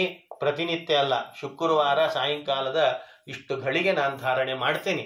ಆ ಧಾರಣೆ ಮಾಡಿದಾಗ ಕಣ್ಣಲ್ಲಿ ಆನಂದ ಭಾಷ್ಪ ಬರ್ತದೆ. ಅದನ್ನ ಹೇಳ್ತಾನೆ, ಆನಂದ ಭಾಷ್ಪ ಬರ್ತದೆ. ಅದು ಇರೋ ಕಾಲದ ತನಕ ನಿನಗೆ ಆ ಪಿಶಾಚಿಯಿಂದ ಮುಕ್ತಿ ಆಗ್ತದೆ, ಆ ದುಃಖದಿಂದ ಅಂದ್ಬಿಟ್ನಂತ. ನೋಡ್ರಿ ಹೇಗೆ ಇಷ್ಟು ಪರಮಾತ್ಮ ವರ ಕೊಟ್ಟ. ಆಮೇಲೆ ಅನಿಸ್ತದೆ, ಇಲ್ಲೊಂದು ಸಣ್ಣದೊಂದು ವಿಚಾರ ಮಾಡ್ರಿ. ಯಾವಾಗ ಆ ಹಾಲನ್ನ ತನ್ನ ಮಗನಿಗೆ ಕೊಡ್ತೀನಿ ಅಂತಂದ ಹೀಗಾಯ್ತಂತ. ಪದಾರ್ಥಗಳು ಪರಮಾತ್ಮನಿಗೆ ಸಮರ್ಪಣೆ ಮಾಡದೇ ಇದ್ರೆ ಪದಾರ್ಥಗಳ ಶಕ್ತಿ ಕಳ್ಕೊಳ್ತದಂತ. ಯಾವಾಗ ಪದಾರ್ಥಗಳ ಶಕ್ತಿ ಕಳ್ಕೊಳ್ತದೆ ನಮ್ಮಲ್ಲಿ ಪೌಷ್ಟಿಕತೆ ಕಡಿಮೆ ಆಗ್ತದಂತ. ಡಾಕ್ಟರ್ ಕೇಳ್ರಿ, ನೀವು ಇದು ಚಲೋ ಆಹಾರ ತಗೊಳ್ರಿ, ನಿಮ್ ಪೌಷ್ಟಿಕ ಇರ್ತದೆ. ವಿಟಾಮಿನ್ ಅವ್ರ ಗುಳಿಗೆನೆ ಕೊಟ್ಬಿಡ್ತಾರೆ. ಈಗ ಆಹಾರ ಏನು, ವಿಟಾಮಿನ್ ಡಿ ಅಂತ ಕೊಡ್ತಾರೆ, ವಿಟಾಮಿನ್ ಸಿ ಅಂತಾರೆ. ಎಲ್ಲ ಸೂರ್ಯರು ಅದ್ರಾಗೆ ಇರ್ತಾರೆ, ಸಿ ಟಿ ಎಲ್ಲ ಅದ್ರಾಗೆ ಇರ್ತಾರೆ. ಹಾಗಾದ್ರೆ ಪ್ರೋಟೀನ್ ಬರ್ಬೇಕಲ್ಲ ಮೈಯಲ್ಲಿ. ನಾವು ಯಾವತ್ತಿಂದ ಪರಮಾತ್ಮನಿಗೆ ವಸ್ತುಗಳು ಪದಾರ್ಥಗಳನ್ನ ಅರ್ಪಣೆ ಮಾಡೋದು ಬಿಟ್ವಿ, ಅವತ್ತಿನಿಂದ ಪದಾರ್ಥಗಳಲ್ಲಿ ಸತ್ವ ಕಳ್ಕೊಳ್ತು ಬಂತು. ಇಲ್ಲಿ ತನ್ನ ಮಗನಿಗಾಗಲಿ ಅಂದ ನೋಡು, ಅದಕ್ಕೆ ಹಿಂಗಾಯ್ತು. ಅದೇ ಈ ಹಾಲನ್ನು ಪರಮಾತ್ಮನಿಗೆ ಅಭಿಷೇಕ ಮಾಡಿ ಆಮೇಲೆ ಅರ್ಪಣೆ ಮಾಡಿ ನನ್ನ ಮಗನಿಗೆ ಕೂಡಿಸು ಅಂದಿದ್ರೆ ನಡೀತಿತ್ತೋ? ಇದು ಬಹಳ ಎಚ್ಚರ ಇರಬೇಕು. ನಾವು ತಂದ ಅದಕ್ಕೆ ಈಗ ನಾವೇನ್ ಮಾಡ್ತೇವೆ ಗೊತ್ತಾ, ಟಿ ಶರ್ಟ್ ತಂದ್ರು ದೇವ್ರಿಗೆ ಏರಿಸ್ತೀವಿ. ದೇವ್ರೆ ಈ ಟಿ ಶರ್ಟ್ ಹಾಕೋ ಚಲೋ ಕಾಣಿಸ್ತೀನಿ. ಯಾಕಂದ್ರೆ ಅವಾಗಿನ ಟಿ ಶರ್ಟ್ ಬಂದಿದ್ದಿಲ್ಲ. ಆಚಾರ್ಯ ಹೇಳ್ಯಾರ ಮೊನ್ನೆ ಪ್ರವಚನದಾಗ, ಟಿ ಶರ್ಟ್ ತಂದಾರ. ಆಚಾರ್ಯ ಏನ್ ತಂದ್ರು? ಟಿ ಶರ್ಟ್ ದೇವ್ರಿಗೆ ಹಾಕಿ ಫಸ್ಟ್ ಪುಣ್ಯ ಮುಟ್ಟಿಸ್ತಾರ. ಇಲ್ಲ ಒಂದ್ 2 ದಿವಸ ಆ ಫೋಟೋಕ ಹಾಕಿ, ಯಾಕ್ರಿ ನೀವು ನಿನ್ನೆ ಪ್ರವಚನದಾಗ ಹೇಳಿರಲ್ಲ ರಾಯರಿಗೆ ಟಿ ಶರ್ಟ್ ಹಾಕಿವಿ ಅಂತ. ಹಿಂಗೆ ಮತ್ ಪರಮಾತ್ಮ ಯಾವಾಗ ಸತ್ವ ಕಳ್ಕೊಳ್ತದೆ ವಸ್ತುಗಳ ಮೇಲೆ ಅಂತಂದ್ರೆ, ಯಾವ ಪದಾರ್ಥವನ್ನ ಪರಮಾತ್ಮನಿಗೆ ಸಮರ್ಪಣೆ ಮಾಡುವ ಬುದ್ಧಿ ಬರಲ್ಲ. ಯತ್ಕರೋಷಿ ಯದಶ್ನಾಸಿ ಯಜ್ಜುಹೋಸಿ ದಾಸಿ ಯತ್. ಭಗವದ್ಗೀತೆ ಹೇಳ್ತು, ಏನ್ ಮಾಡ್ತಿ, ಏನ್ ತಿಂತಿ, ಏನ್ ಕುಡಿತಿ, ಏನ್ ಕೊಡ್ಬೇಕು ಅಂತಿರ್ತಿ, ಅದನ್ನೆಲ್ಲ ಮೊದಲು ನೀನ್ ಏನ್ ಮಾಡಿ ನನಗೆ ಮದರ್ಪಣಂ ನನಗ್ ಕೊಟ್ಟು ಆಮೇಲೆ ವ್ಯವಸ್ಥೆ ಮಾಡು ಅಂತ ಹೇಳಿದ ಹಾಗೆ ಪರಮಾತ್ಮ ನೀ ಕೊಡಬೇಕಾಗಿತ್ತು ಚೋಳರಾಜ, ಅದ ಮಗನಿಗೆ ಕೊಟ್ಲಿಕ್ಕೆ ಹೋದ್ನಲ್ಲ, ನಾನೇ ತಿಂತೀನಿ ಅಂತ ತಿನ್ಲಿಕ್ಕೆ ಹೊರಟ್ನಲ್ಲ, ಕುಡಿತೀನಿ ಅಂತ. ಹೀಗಾಗ್ತದೆ. ಎಷ್ಟು ಮಾರ್ಮಿಕವಾದ ಸಂದೇಶ ಇದೆ. ಆಮೇಲೆ ಪರಮಾತ್ಮ ತಲೆಗೇಟು ಬಿತ್ತಲ್ಲ, ಅವಾಗಂದ 7ಕ್ಕೆ ಬಿದ್ದಿದೆ ನನ್ನ ತಲೆಗೇಟು, 7:15 ಆಗಿದ್ ನರಹರಿ ಆಚಾರ, ಬೇಗ ಹತ್ತಿ ಗಿಡ ನೀವೇ ಹೇಳಿ ಜಾಸ್ತಿ ಹೇಳ್ರಿ ಅಂತ. ಅದಕ್ಕೆ ಪರಮಾತ್ಮ ಬೃಹಸ್ಪತ್ಯಾಚಾರ್ಯರನ್ನು ಹುಡುಕಿ ಹತ್ತಿ ಗಿಡದ ಹಾಲನ್ನ ಹಚ್ಕೊಳ್ಳೋದ್ರಿಂದ ಅದು ನಿನ್ನ ಗಾಯ ಮಾಯ ಆಗ್ತದೆ. ನೋಡ್ರಿ ಎಂತ ಡಾಕ್ಟರ್ ಇದು, ಕೂಡ್ಲೆ ಮೆಡಿಸಿನ್ ಕೊಡ್ಲಿಲ್ಲ ಅಂತ. ಏನ್ ಮೆಡಿಸಿನ್ ಕೊಟ್ರು? ಗಿಡ ಅದ, ಅದ್ರಾಗ ಮೆಡಿಸಿನ್ ಅದ, ಅದ್ರಾಗಿನ್ ತೆಗೆದು ಹಚ್ಕೋರಿ ಅಂತ ಬೃಹಸ್ಪತ್ಯಾಚಾರ್ಯ ಹೇಳ್ತಾರೆ. ಅದೇ ಹಚ್ಕೊಳ್ಬೇಕು ಅಂತ ಒಂದ್ ದಿವಸ ಬೆಳಗ್ಗೆ ಎದ್ದು ಹೊರಟ, ಎದ್ದವರಿಗೆ ವರಾಹ ಬಂದಂತ. ವರಾಹ ದೇವರು ಬಂದ್ರು. ವರಾಹ ದೇವ್ರಿಗೆ ಗೊತ್ತು ಇವ ಯಾರು ಬಂದ ಅಂತ. ಶ್ರೀನಿವಾಸ ನಾಟಕ. ನೀ ಯಾಕೆ ಬಂದ್ಯೋ ಅಂತ ಇವ ಅನ್ನಂತ. ನೀ ಯಾಕೆ ಬಂದ್ಯೋ ಅಂತ ಇವ ಅಂತ. ನೀ ಯಾಕ ನೀ ಹೇಳಿ, ನೀ ಮ್ಯಾಲಿಂದ ಬಂದವ, ನಾ ತಡಗಾಡ್ಯಾಡವ ಯಾವಾಗಲೂ ಅಂತ ಇರೋದು. ಮ್ಯಾಲಿಂದ ಬಂದು ನೀ ಯಾಕೆ ಬಂದು ಹೇಳು ಅಂತದ. ಅವಾಗ ನಾನು ಶ್ರೀನಿವಾಸ ಎಲ್ಲ ನಾರದರಿಂದ ಆತು ಅನ್ನಂತವ. ಎಲ್ಲಿ ನಾರದ ಯಾರು ಸರ್ವೋತ್ತಮ ಅಂತ ಕೇಳ್ಕೊಂಬ ಅಂತ ಕಳಿಸಿದ್ರು, ಅವ್ರು ಬಂದು ನನ್ನ ಎದಿಗೆ ಹೋದ್ರು, ನನ್ನ ಹೆಂಡತಿ ಓಡಿಲೋ ಕಲ್ಲಾಪುರಕ್ಕೆ ಹೋದ್ಲು, ಅವಳು ನುಡುಕ್ಲಿಕ್ಕೆ ನಾ ಬಂದೀನಿ ಅಂತ ಎಲ್ಲ ಕತಿ ಹೇಳಿದ್ರು ಅಂತ. ಕತಿ ಹೇಳಿದ್ಮೇಲೆ ನಾನು ಇಲ್ಲೇ ಇರ್ಬೇಕು ಅಂತ ಮಾಡೀನಿ, ಕಲಿಯುಗ ಮುಗಿಯೋ ತನಕ. ದೇವ್ರು ಕಲಿಯುಗ ಮುಗಿಯೋ ತನಕ ಇರ್ಬೇಕಂತ ಮಾಡ್ಯಾನಂತ. ನೋಡ್ರಿ ನಾವಿರೋ ನೋಡ್ರಿ ನಮ್ಮ ಪರಿಸ್ಥಿತಿ. ಇರ್ತೀನಿ ಅಂತ ಅವ ಅನ್ಲಿಕ್ಕತ್ತಾನ, ನಾವು ಸರಿಯಾಗಿ ಅವನ ಅರ್ಚನೆ ಮಾಡ್ತಿಲ್ಲ. ನಾನಿದ್ದೇನೋ, ನನ್ನ ಹತ್ರ ಬರ್ರಿ ನಾ ಅನುಗ್ರಹಿಸ್ತೀನಿ ಅಂತ ಅವ ಅಂತಾನ. ನಾವೇನ್ ಮಾಡ್ತೀವಿ, ಅವನನ್ನೊಂದ ಮರಿತೀವಿ, 108ಕ್ಕೆ ಕಾಲ್ ಮಾಡ್ತಿರ್ತೀವಿ. ಪರಮಾತ್ಮ ನಾನು ಇಲ್ಲಿ ಇರಬೇಕು ಅಂತ ಮಾಡಿದೀನಿ, ನನಗೆ ದಾನ ಕೊಡು, ಭೂಮಿ ಕೊಡು ನನಗೆ ಅಂತಂದಾಗ ವರಾಹ ದೇವ್ರಂದ್ರು, ನಿನಗ್ ಕೊಡ್ಲಾರ್ದ ಯಾರಿಗ್ ಕೊಡ್ಲಿ? ಅದ್ರ ಮೊದ್ಲ ಕೇಳಿದ್ರ ಕಡಿಮೆ ಇತ್ತು, ಈಗ ಸ್ಕ್ವೇರ್ ಫುಟ್ ಹೆಚ್ಚಿಗೆ ಆಗ್ಯದ. ನೋಡಿದ್ರೆ ಮೊದ್ಲ ಬಂದಿದ್ರ ಆಚಾರ ನೀವು ಕಡಿಮೆ ಇತ್ತು, ಈಗ ಜಾಸ್ತಿ ಆಗ್ಯದ ಅಂತಂದ. ಏನಂತಿದ್ದಿ? ಅರೆ ನಾನಂತರೂ ಫ್ರೀ ಕೊಡಂಗಿಲ್ಲ ನಿನಗ, ದುಡ್ಡು ಕೊಡು ತಗೋ. ಅಯ್ಯೋ ಪಾಪ ಅವಾಗ ಕಿಸ್ದಾಗ ಕೈ ಹಾಕಿದ್ದಂತು. ವಾಲೆಂಟ್ ಇದೆಯಾ ವಾಲೆಂಟ್ ನೋಡ್ತಾನೆ, ಮರ್ತು ಬಂದ್ಬಿಟ್ಟಿದ. ಅಯ್ಯೋ ಅಂದ ಇವ ಶ್ರೀನಿವಾಸ ಅಂದ ವರಹದೇವರಿಗೆ, ಲಕ್ಷ್ಮಿ ಓಡಿ ಹೋದ್ಲಲ್ಲ ನನ್ನನ್ನು ಬಿಟ್ಟು. ಆ ಆತಂಕದಾಗ ನಾನು ಓಡಿದೆ. ಓಡುವಾಗ ಪರ್ಸ್ ಎಲ್ಲೋ ಬಿದ್ದಿರ್ಬೇಕು, ಇಲ್ಲ ವೈಕುಂಠದಾಗ ಬಿಟ್ಟಿರ್ಬೇಕು, ನನಗೆ ಗೊತ್ತಿಲ್ಲ. ಕೈಯಲ್ಲಿ ಅಂತೂ ನನ್ನ ಹತ್ರ ದುಡ್ಡಿಲ್ಲ ಅಂದ್ಬಿಟ್ಟಂತೀವಿ. ನಾವು ದುಡ್ಡು ಕೊಡು ತಗೋ ಅಂತೀವ. ಹಿಂಗ ನಡೀತಂತೆ. ಕೊನೆಗೆ ಶ್ರೀನಿವಾಸ ಅಂದ, ನಿನಗೇನು ಕೊಡಬೇಕಲ್ಲ, ನಾ ಕೊಡ್ತೀನಿ. ಏನ್ ಯಾರ್ಯಾರು ನನ್ನ ದರ್ಶನಕ್ಕೆ ಬರ್ತಾರೆ ಮೊದಲು ನಿನ್ ದರ್ಶನ ಮಾಡಿ. ನೋಡ್ರಿ ಇಂಥ ಒಂದು ಮಾತಾಡ್ತಾನೆ, ಅದ್ರ ಸರಿಯಾದ ಸಮಾನವಾಗಿ ಕೊಡ್ತಾನೆ. ಮತ್ತ ಆಮೇಲೆ ನಿಂಗ ಕೊಟ್ಟು ಹೋಗ್ತೀನಿ, ಅಗ್ರಿಮೆಂಟ್ ಮಾಡು ಅನ್ನಂತ. ಅಗ್ರಿಮೆಂಟ್ ಮಾಡಿಸ್ಕೊಂಡ. ಅದು ಮಾಡಿ ಕೊನೆಗೆ 100 ಪಾದ ಭೂಮಿಯನ್ನ ಶ್ರೀನಿವಾಸ ಇಸ್ಕೊಂಡು. ಅಷ್ಟೇ ಅಲ್ಲ, ವರಾಹ ದೇವರಂದ್ರೆ ಒಬ್ನ ಬಂದಿ ಅವಾಗ ಕುಕ್ಕರ್ ಇಡ್ಬೇಕು, ಚುಯಿ ಅಂತ ಸೀಟಿ ಹಾಕ್ಬೇಕು. ಇದೆಲ್ಲ ನಿನಗೆ ಎಲ್ಲಿ ಆಗ್ತದೆ ಶ್ರೀನಿವಾಸ? ಪಾಪ ನಿಂಗೆ ತಲೆ ಬೇರೆ ಏಟು ಬಿದ್ದಿದೆ, ನಾ ಕುಕ್ಕರ್ ಇಡಕ್ಕಿನ್ ಒಬ್ಬಕ್ಕಿನ್ ಕಳಿಸ್ತೀನಿ ಅಂದ. ನೋಡ್ರಿ ಬಕಳಾದೇವಿ ಇನ್ನ ವರಾಹ ದೇವರೇ ವ್ಯವಸ್ಥೆ ಮಾಡಿದ್ರಂತೆ. ನೋಡ್ರಿ ಹೇಗಿದೆ ಪರಮಾತ್ಮನ ವ್ಯವಸ್ಥೆ. ಆಮೇಲೆ ಪರಮಾತ್ಮ ಗುಡಿಸಲಿನಲ್ಲಿ ವರಾಹ ದೇವರು ಅಷ್ಟು ಮಾಡಿದ್ರು. ಶ್ರೀನಿವಾಸ ಗುಡಿಸಲಿನಲ್ಲಿ ಇದ್ದ. ಬಕುಳೆ ಎಂಥ ಪುಣ್ಯ ಬಕುಳೆದು.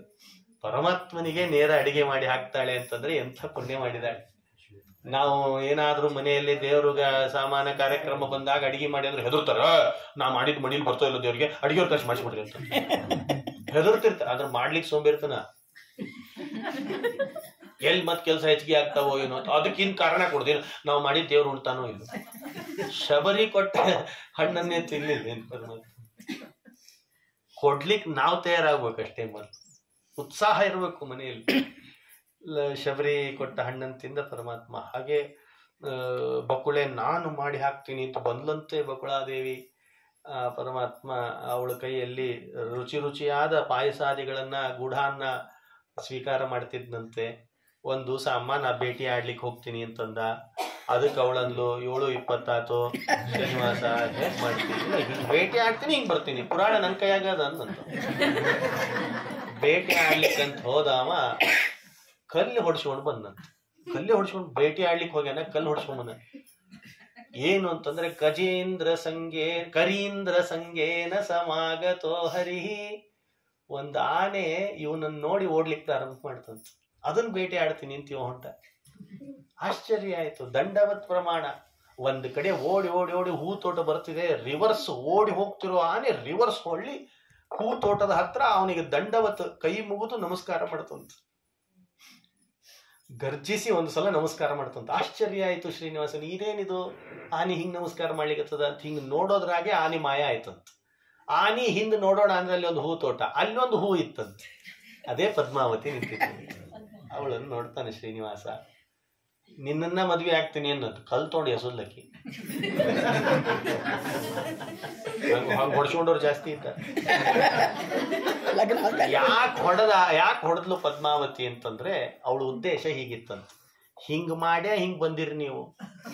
ಆ ಕೃಷ್ಣಾವತಾರದಾಗ ರಥ ಏರ್ತೀರಿ, ರುಕ್ಮಿಣಿನ ಎತ್ಕೊಂಡು ಹೋಗ್ತೀರಿ. ಅಲ್ಲಿ ಜಾಂಬು ಅಂತ ನನ್ ಸಂಹಾರ ಮಾಡ್ತೀನಿ ಅಂತೀರಿ, ಜಾಂಬುವತಿ ಅಂತ ತರ್ತೀರಿ. ಮಣಿನೂ ತರ್ತೀರಿ, ಜಾಂಬು ಅಂತ. ಅಲ್ಲಿ 3800 ಸ್ತ್ರೀಯರನ್ನ ಅಲ್ಲಿ ಹಿಂಗ್ ಹೋದಲ್ಲಿ ಹೋಗೋದ ಬೇರೆ, ಮಾಡ್ಕೊಂಡು ಬರೋದ ಬೇರೆ. ನಿಮ್ಮಮ್ಮ ಬಂದದ್ದ ಲಗ್ನ ನೋಡ್ಲಿಕ್ಕೆ ಬಕುಳೆ. ಎಲ್ಲ ಕತಿ ವಿವರ್ಸಂಗಿಲ್ಲ, ಅವಾಗ ಟ್ವಿಸ್ಟ್ ಕೊಡ್ತೈತಿ ನಿಮ್ಗೆ. ಬಕುಳೆ ಬಂದದ್ದ ನಿಮ್ ಮದ್ವಿ ನೋಡ್ಲಿಕ್ಕೆ. ನೀವು ಮಾತು ಕೊಟ್ಟದ್ದ ಈ ಮದ್ವಿ ಚಲೋ ಆಗ್ತೀನಿ ಅಂತೇಳಿ ಇಲ್ಲೇ ಮದ್ವೆ ಆಗಂತ ಇಲ್ಲೇ ಕರ್ಕೊಂಡು ಮದ್ವೆ ಆಗ್ಬಿಟ್ಟಿದ್ರ ನನ್ನ ಹೂ ತೋಟದಾಗ. ಅದಕ್ಕೆ ನೀವು ಅಮ್ಮನ್ ಕರ್ಕೊಂಡು ಎಲ್ಲಾರನ್ನೂ ಕರ್ಕೊಂಡ್ ಬರ್ರಿ, ಆಮೇಲೆ ಮದುವೆ ಆಗ್ತೀನಿ ಅಂತ ಕಲ್ಲು ಎಸದ್ಲೋ ಏನೋ ಅಂತ ಕಾಣಿಸ್ತದೆ ಅಂತಾರೆ ಇಲ್ಲಿ ಪುರಾಣದಲ್ಲಿ. ಶ್ರೀನಿವಾಸ ತನ್ನ ಹೆಸರು ಹೇಳಿದ, ಅವಳು ತನ್ನ ಹೆಸರು ಹೇಳ್ಕೊಂಡ್ಲು. ಆಕಾಶ ರಾಜನ ಮಗಳು ಅಂತ ಅವಳಂದ್ಲು. ನಾನು ನನ್ನ ಹೆಸರು ಹೇಳ, ನಾನು ವಸುದೇವ ದೇವಕಿಯರ ಮಗ ಅಂತೀವ ಅನ್ನೋದು. ಇಲ್ಯಾರಿದಾರೆ ತಂದೆ ತಾಯಿ ಮತ್ತೆ ನೋಡಿದ್ರೆ.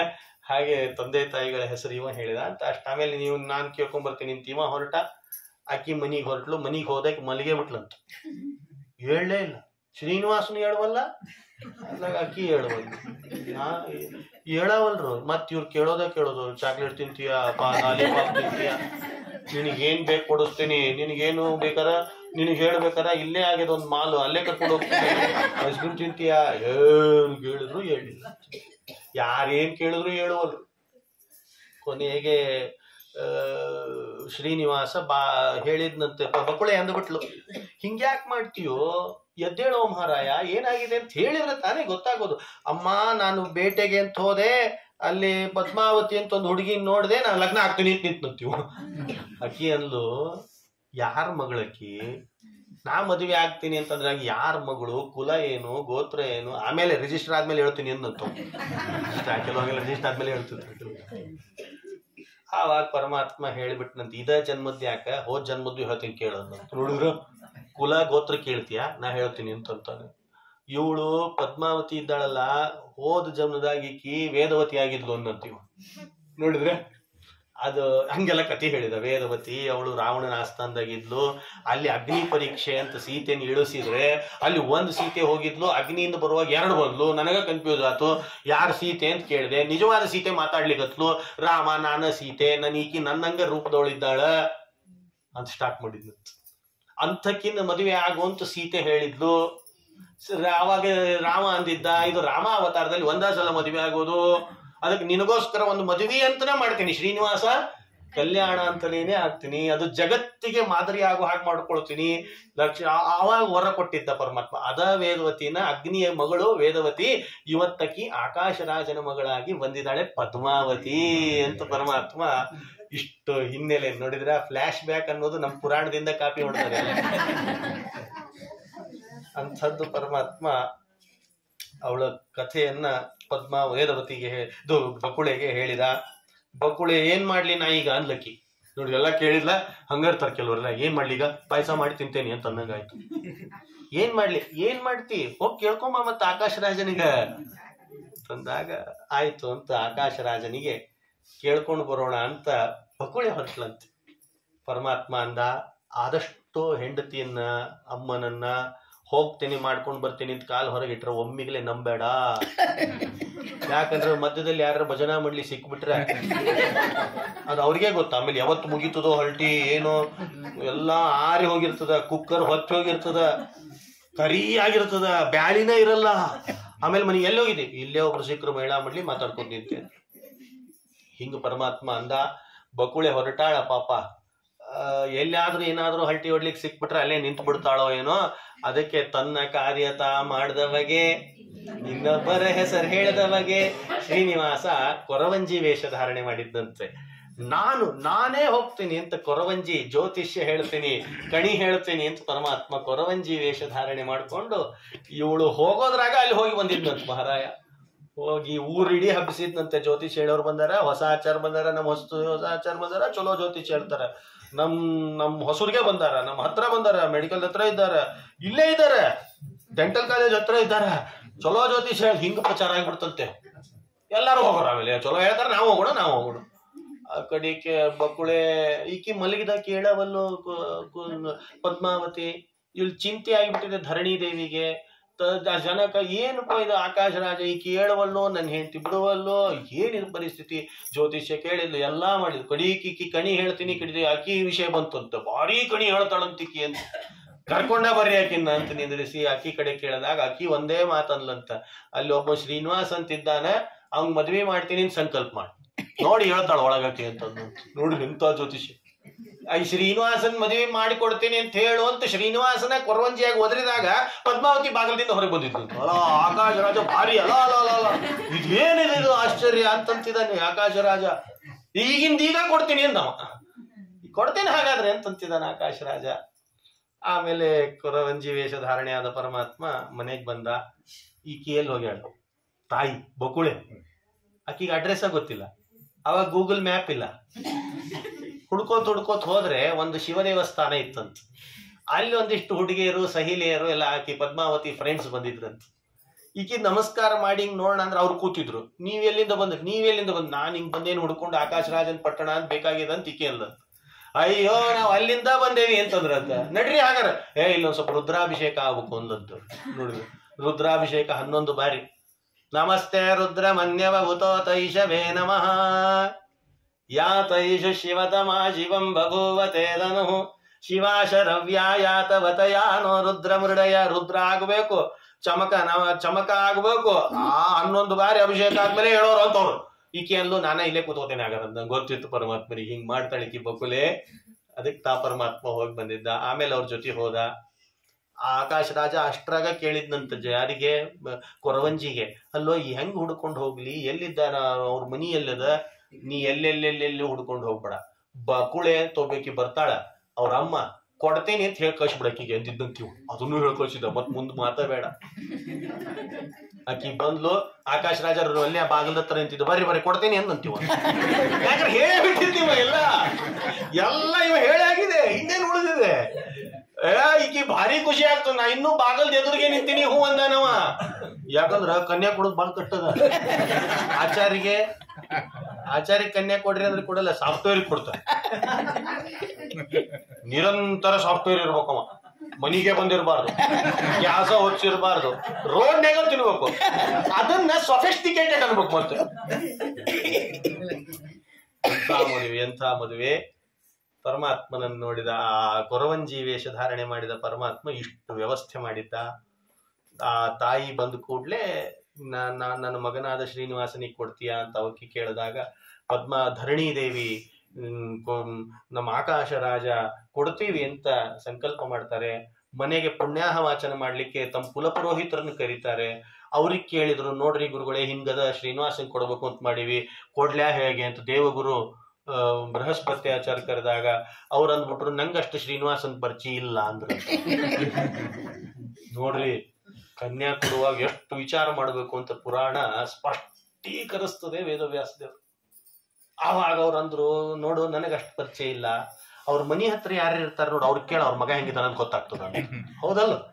ಕನ್ಯಾನ್ ಕೊಡುವಾಗ ಮನಿ ಹತ್ರ ಇದ್ದವ್ರಿಗೆ ಹೋದ್ರೆ ಅವ್ನ ಆಟ ಏನಂತ ಗೊತ್ತಾಗ್ತದೆ. ಇವ್ರ ಮನಿ ಗ್ಲಾಸ್ ಅವನ ಹೊಡೆದಿರ್ತಾರೆ.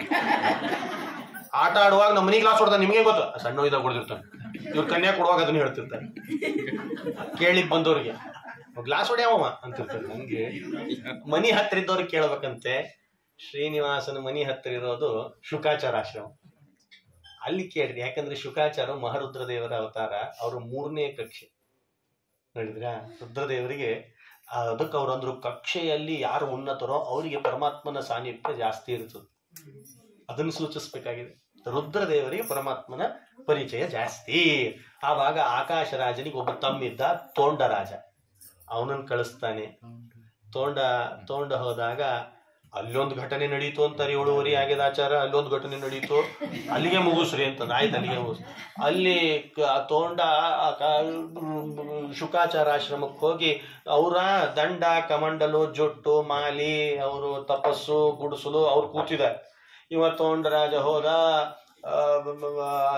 ಆಚಾರ್ಯ ಅಂದ. ಏನು ಅಂತಂದ್ರು. ಆಚಾರ್ಯ ಏನು? ಇಲ್ಲ, ನಮ್ಮ ಅಣ್ಣ ಹೇಳ್ಕಶಾನ. ಏನ್ ಹೇಳ್ಕಶಾನ ಅಂತಂದ್ರು. ಏನ್ ಹೇಳ್ಕಶಾನ? ಏನಿಲ್ಲ, ನಮ್ಮ ಪದ್ಮಾವತಿ ನಮ್ಮ ಅಣ್ಣನ ಮಗಳಿದ್ದಾಳಲ್ಲ, ಅವಳನ್ನು ಕೊಟ್ಟು ಶ್ರೀನಿವಾಸನಿಗೆ ವಿವಾಹ ಮಾಡಬೇಕು ಅಂತಿದ್ದಾನಷ್ಟೇ.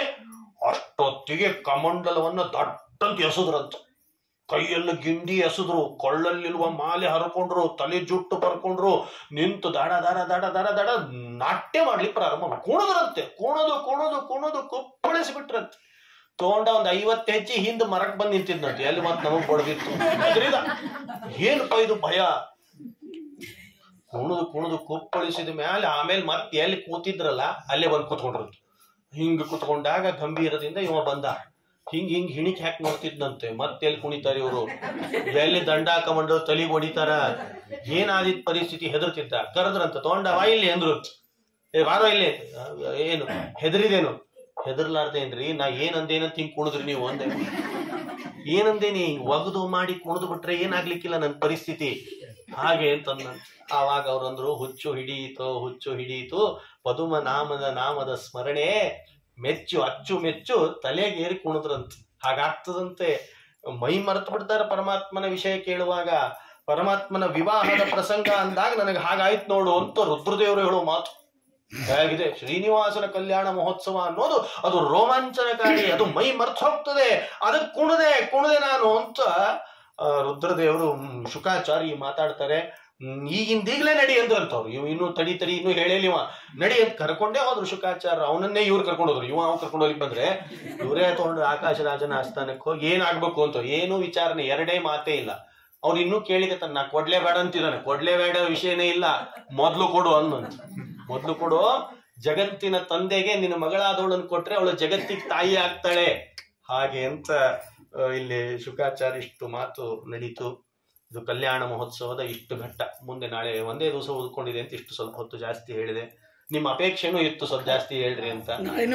ಆದ್ದರಿಂದ ಇವತ್ತಿನ ಈ ಶ್ರೀನಿವಾಸ ಕಲ್ಯಾಣದ ಕಥಾ ಭಾಗವನ್ನ ಪ್ರವಚನವನ್ನ ಗುರುಗಳಾದ ಪಂಚಮ ಪರ್ಯಾಯ ಮಾಡಿದ ರಾಮ ಜನ್ಮಭೂಮಿಯಲ್ಲಿ ಆ ರಾಮನನ್ನ ಆಗಲೇ ಪ್ರತಿಷ್ಠೆ ಮಾಡಿದ ಪರಮ ಪೂಜ್ಯ ವಿಶ್ವೇಶ ತೀರ್ಥರು, ಅವರ ಅಂತರ್ಗತರಾದ ತೊರವಿಗಲ್ಲಿ ರಾಯರು, ಅವರ ಅಂತರ್ಗತರಾದ ಮುಖ್ಯ ಪ್ರಾಣದೇವರು, ಅವರ ಅಂತರ್ಗತರಾದ ಲಕ್ಷ್ಮೀ ಸಹಿತನಾದ ಶ್ರೀನಿವಾಸ, ಭಾಗವತ ಪ್ರತಿಪಾದ್ಯನಾದ ವೈಕುಂಠದಿಂದ ಇಳಿದು ಗುಡಿಸಲಿಗೆ ಬಂದು ಕೂತಿದಾನಲ್ಲ ಬೆಟ್ಟದಲ್ಲಿ, ಆ ಶ್ರೀನಿವಾಸನ ಪಾದ ಕಮಲಗಳಲ್ಲಿ ಇವತ್ತಿನ 4 ವಾಕ್ ಕುಸುಮಗಳನ್ನು ಸಮರ್ಪಣೆ ಮಾಡ್ತಿದ್ದೇವೆ. ಶ್ರೀ ಕೃಷ್ಣ.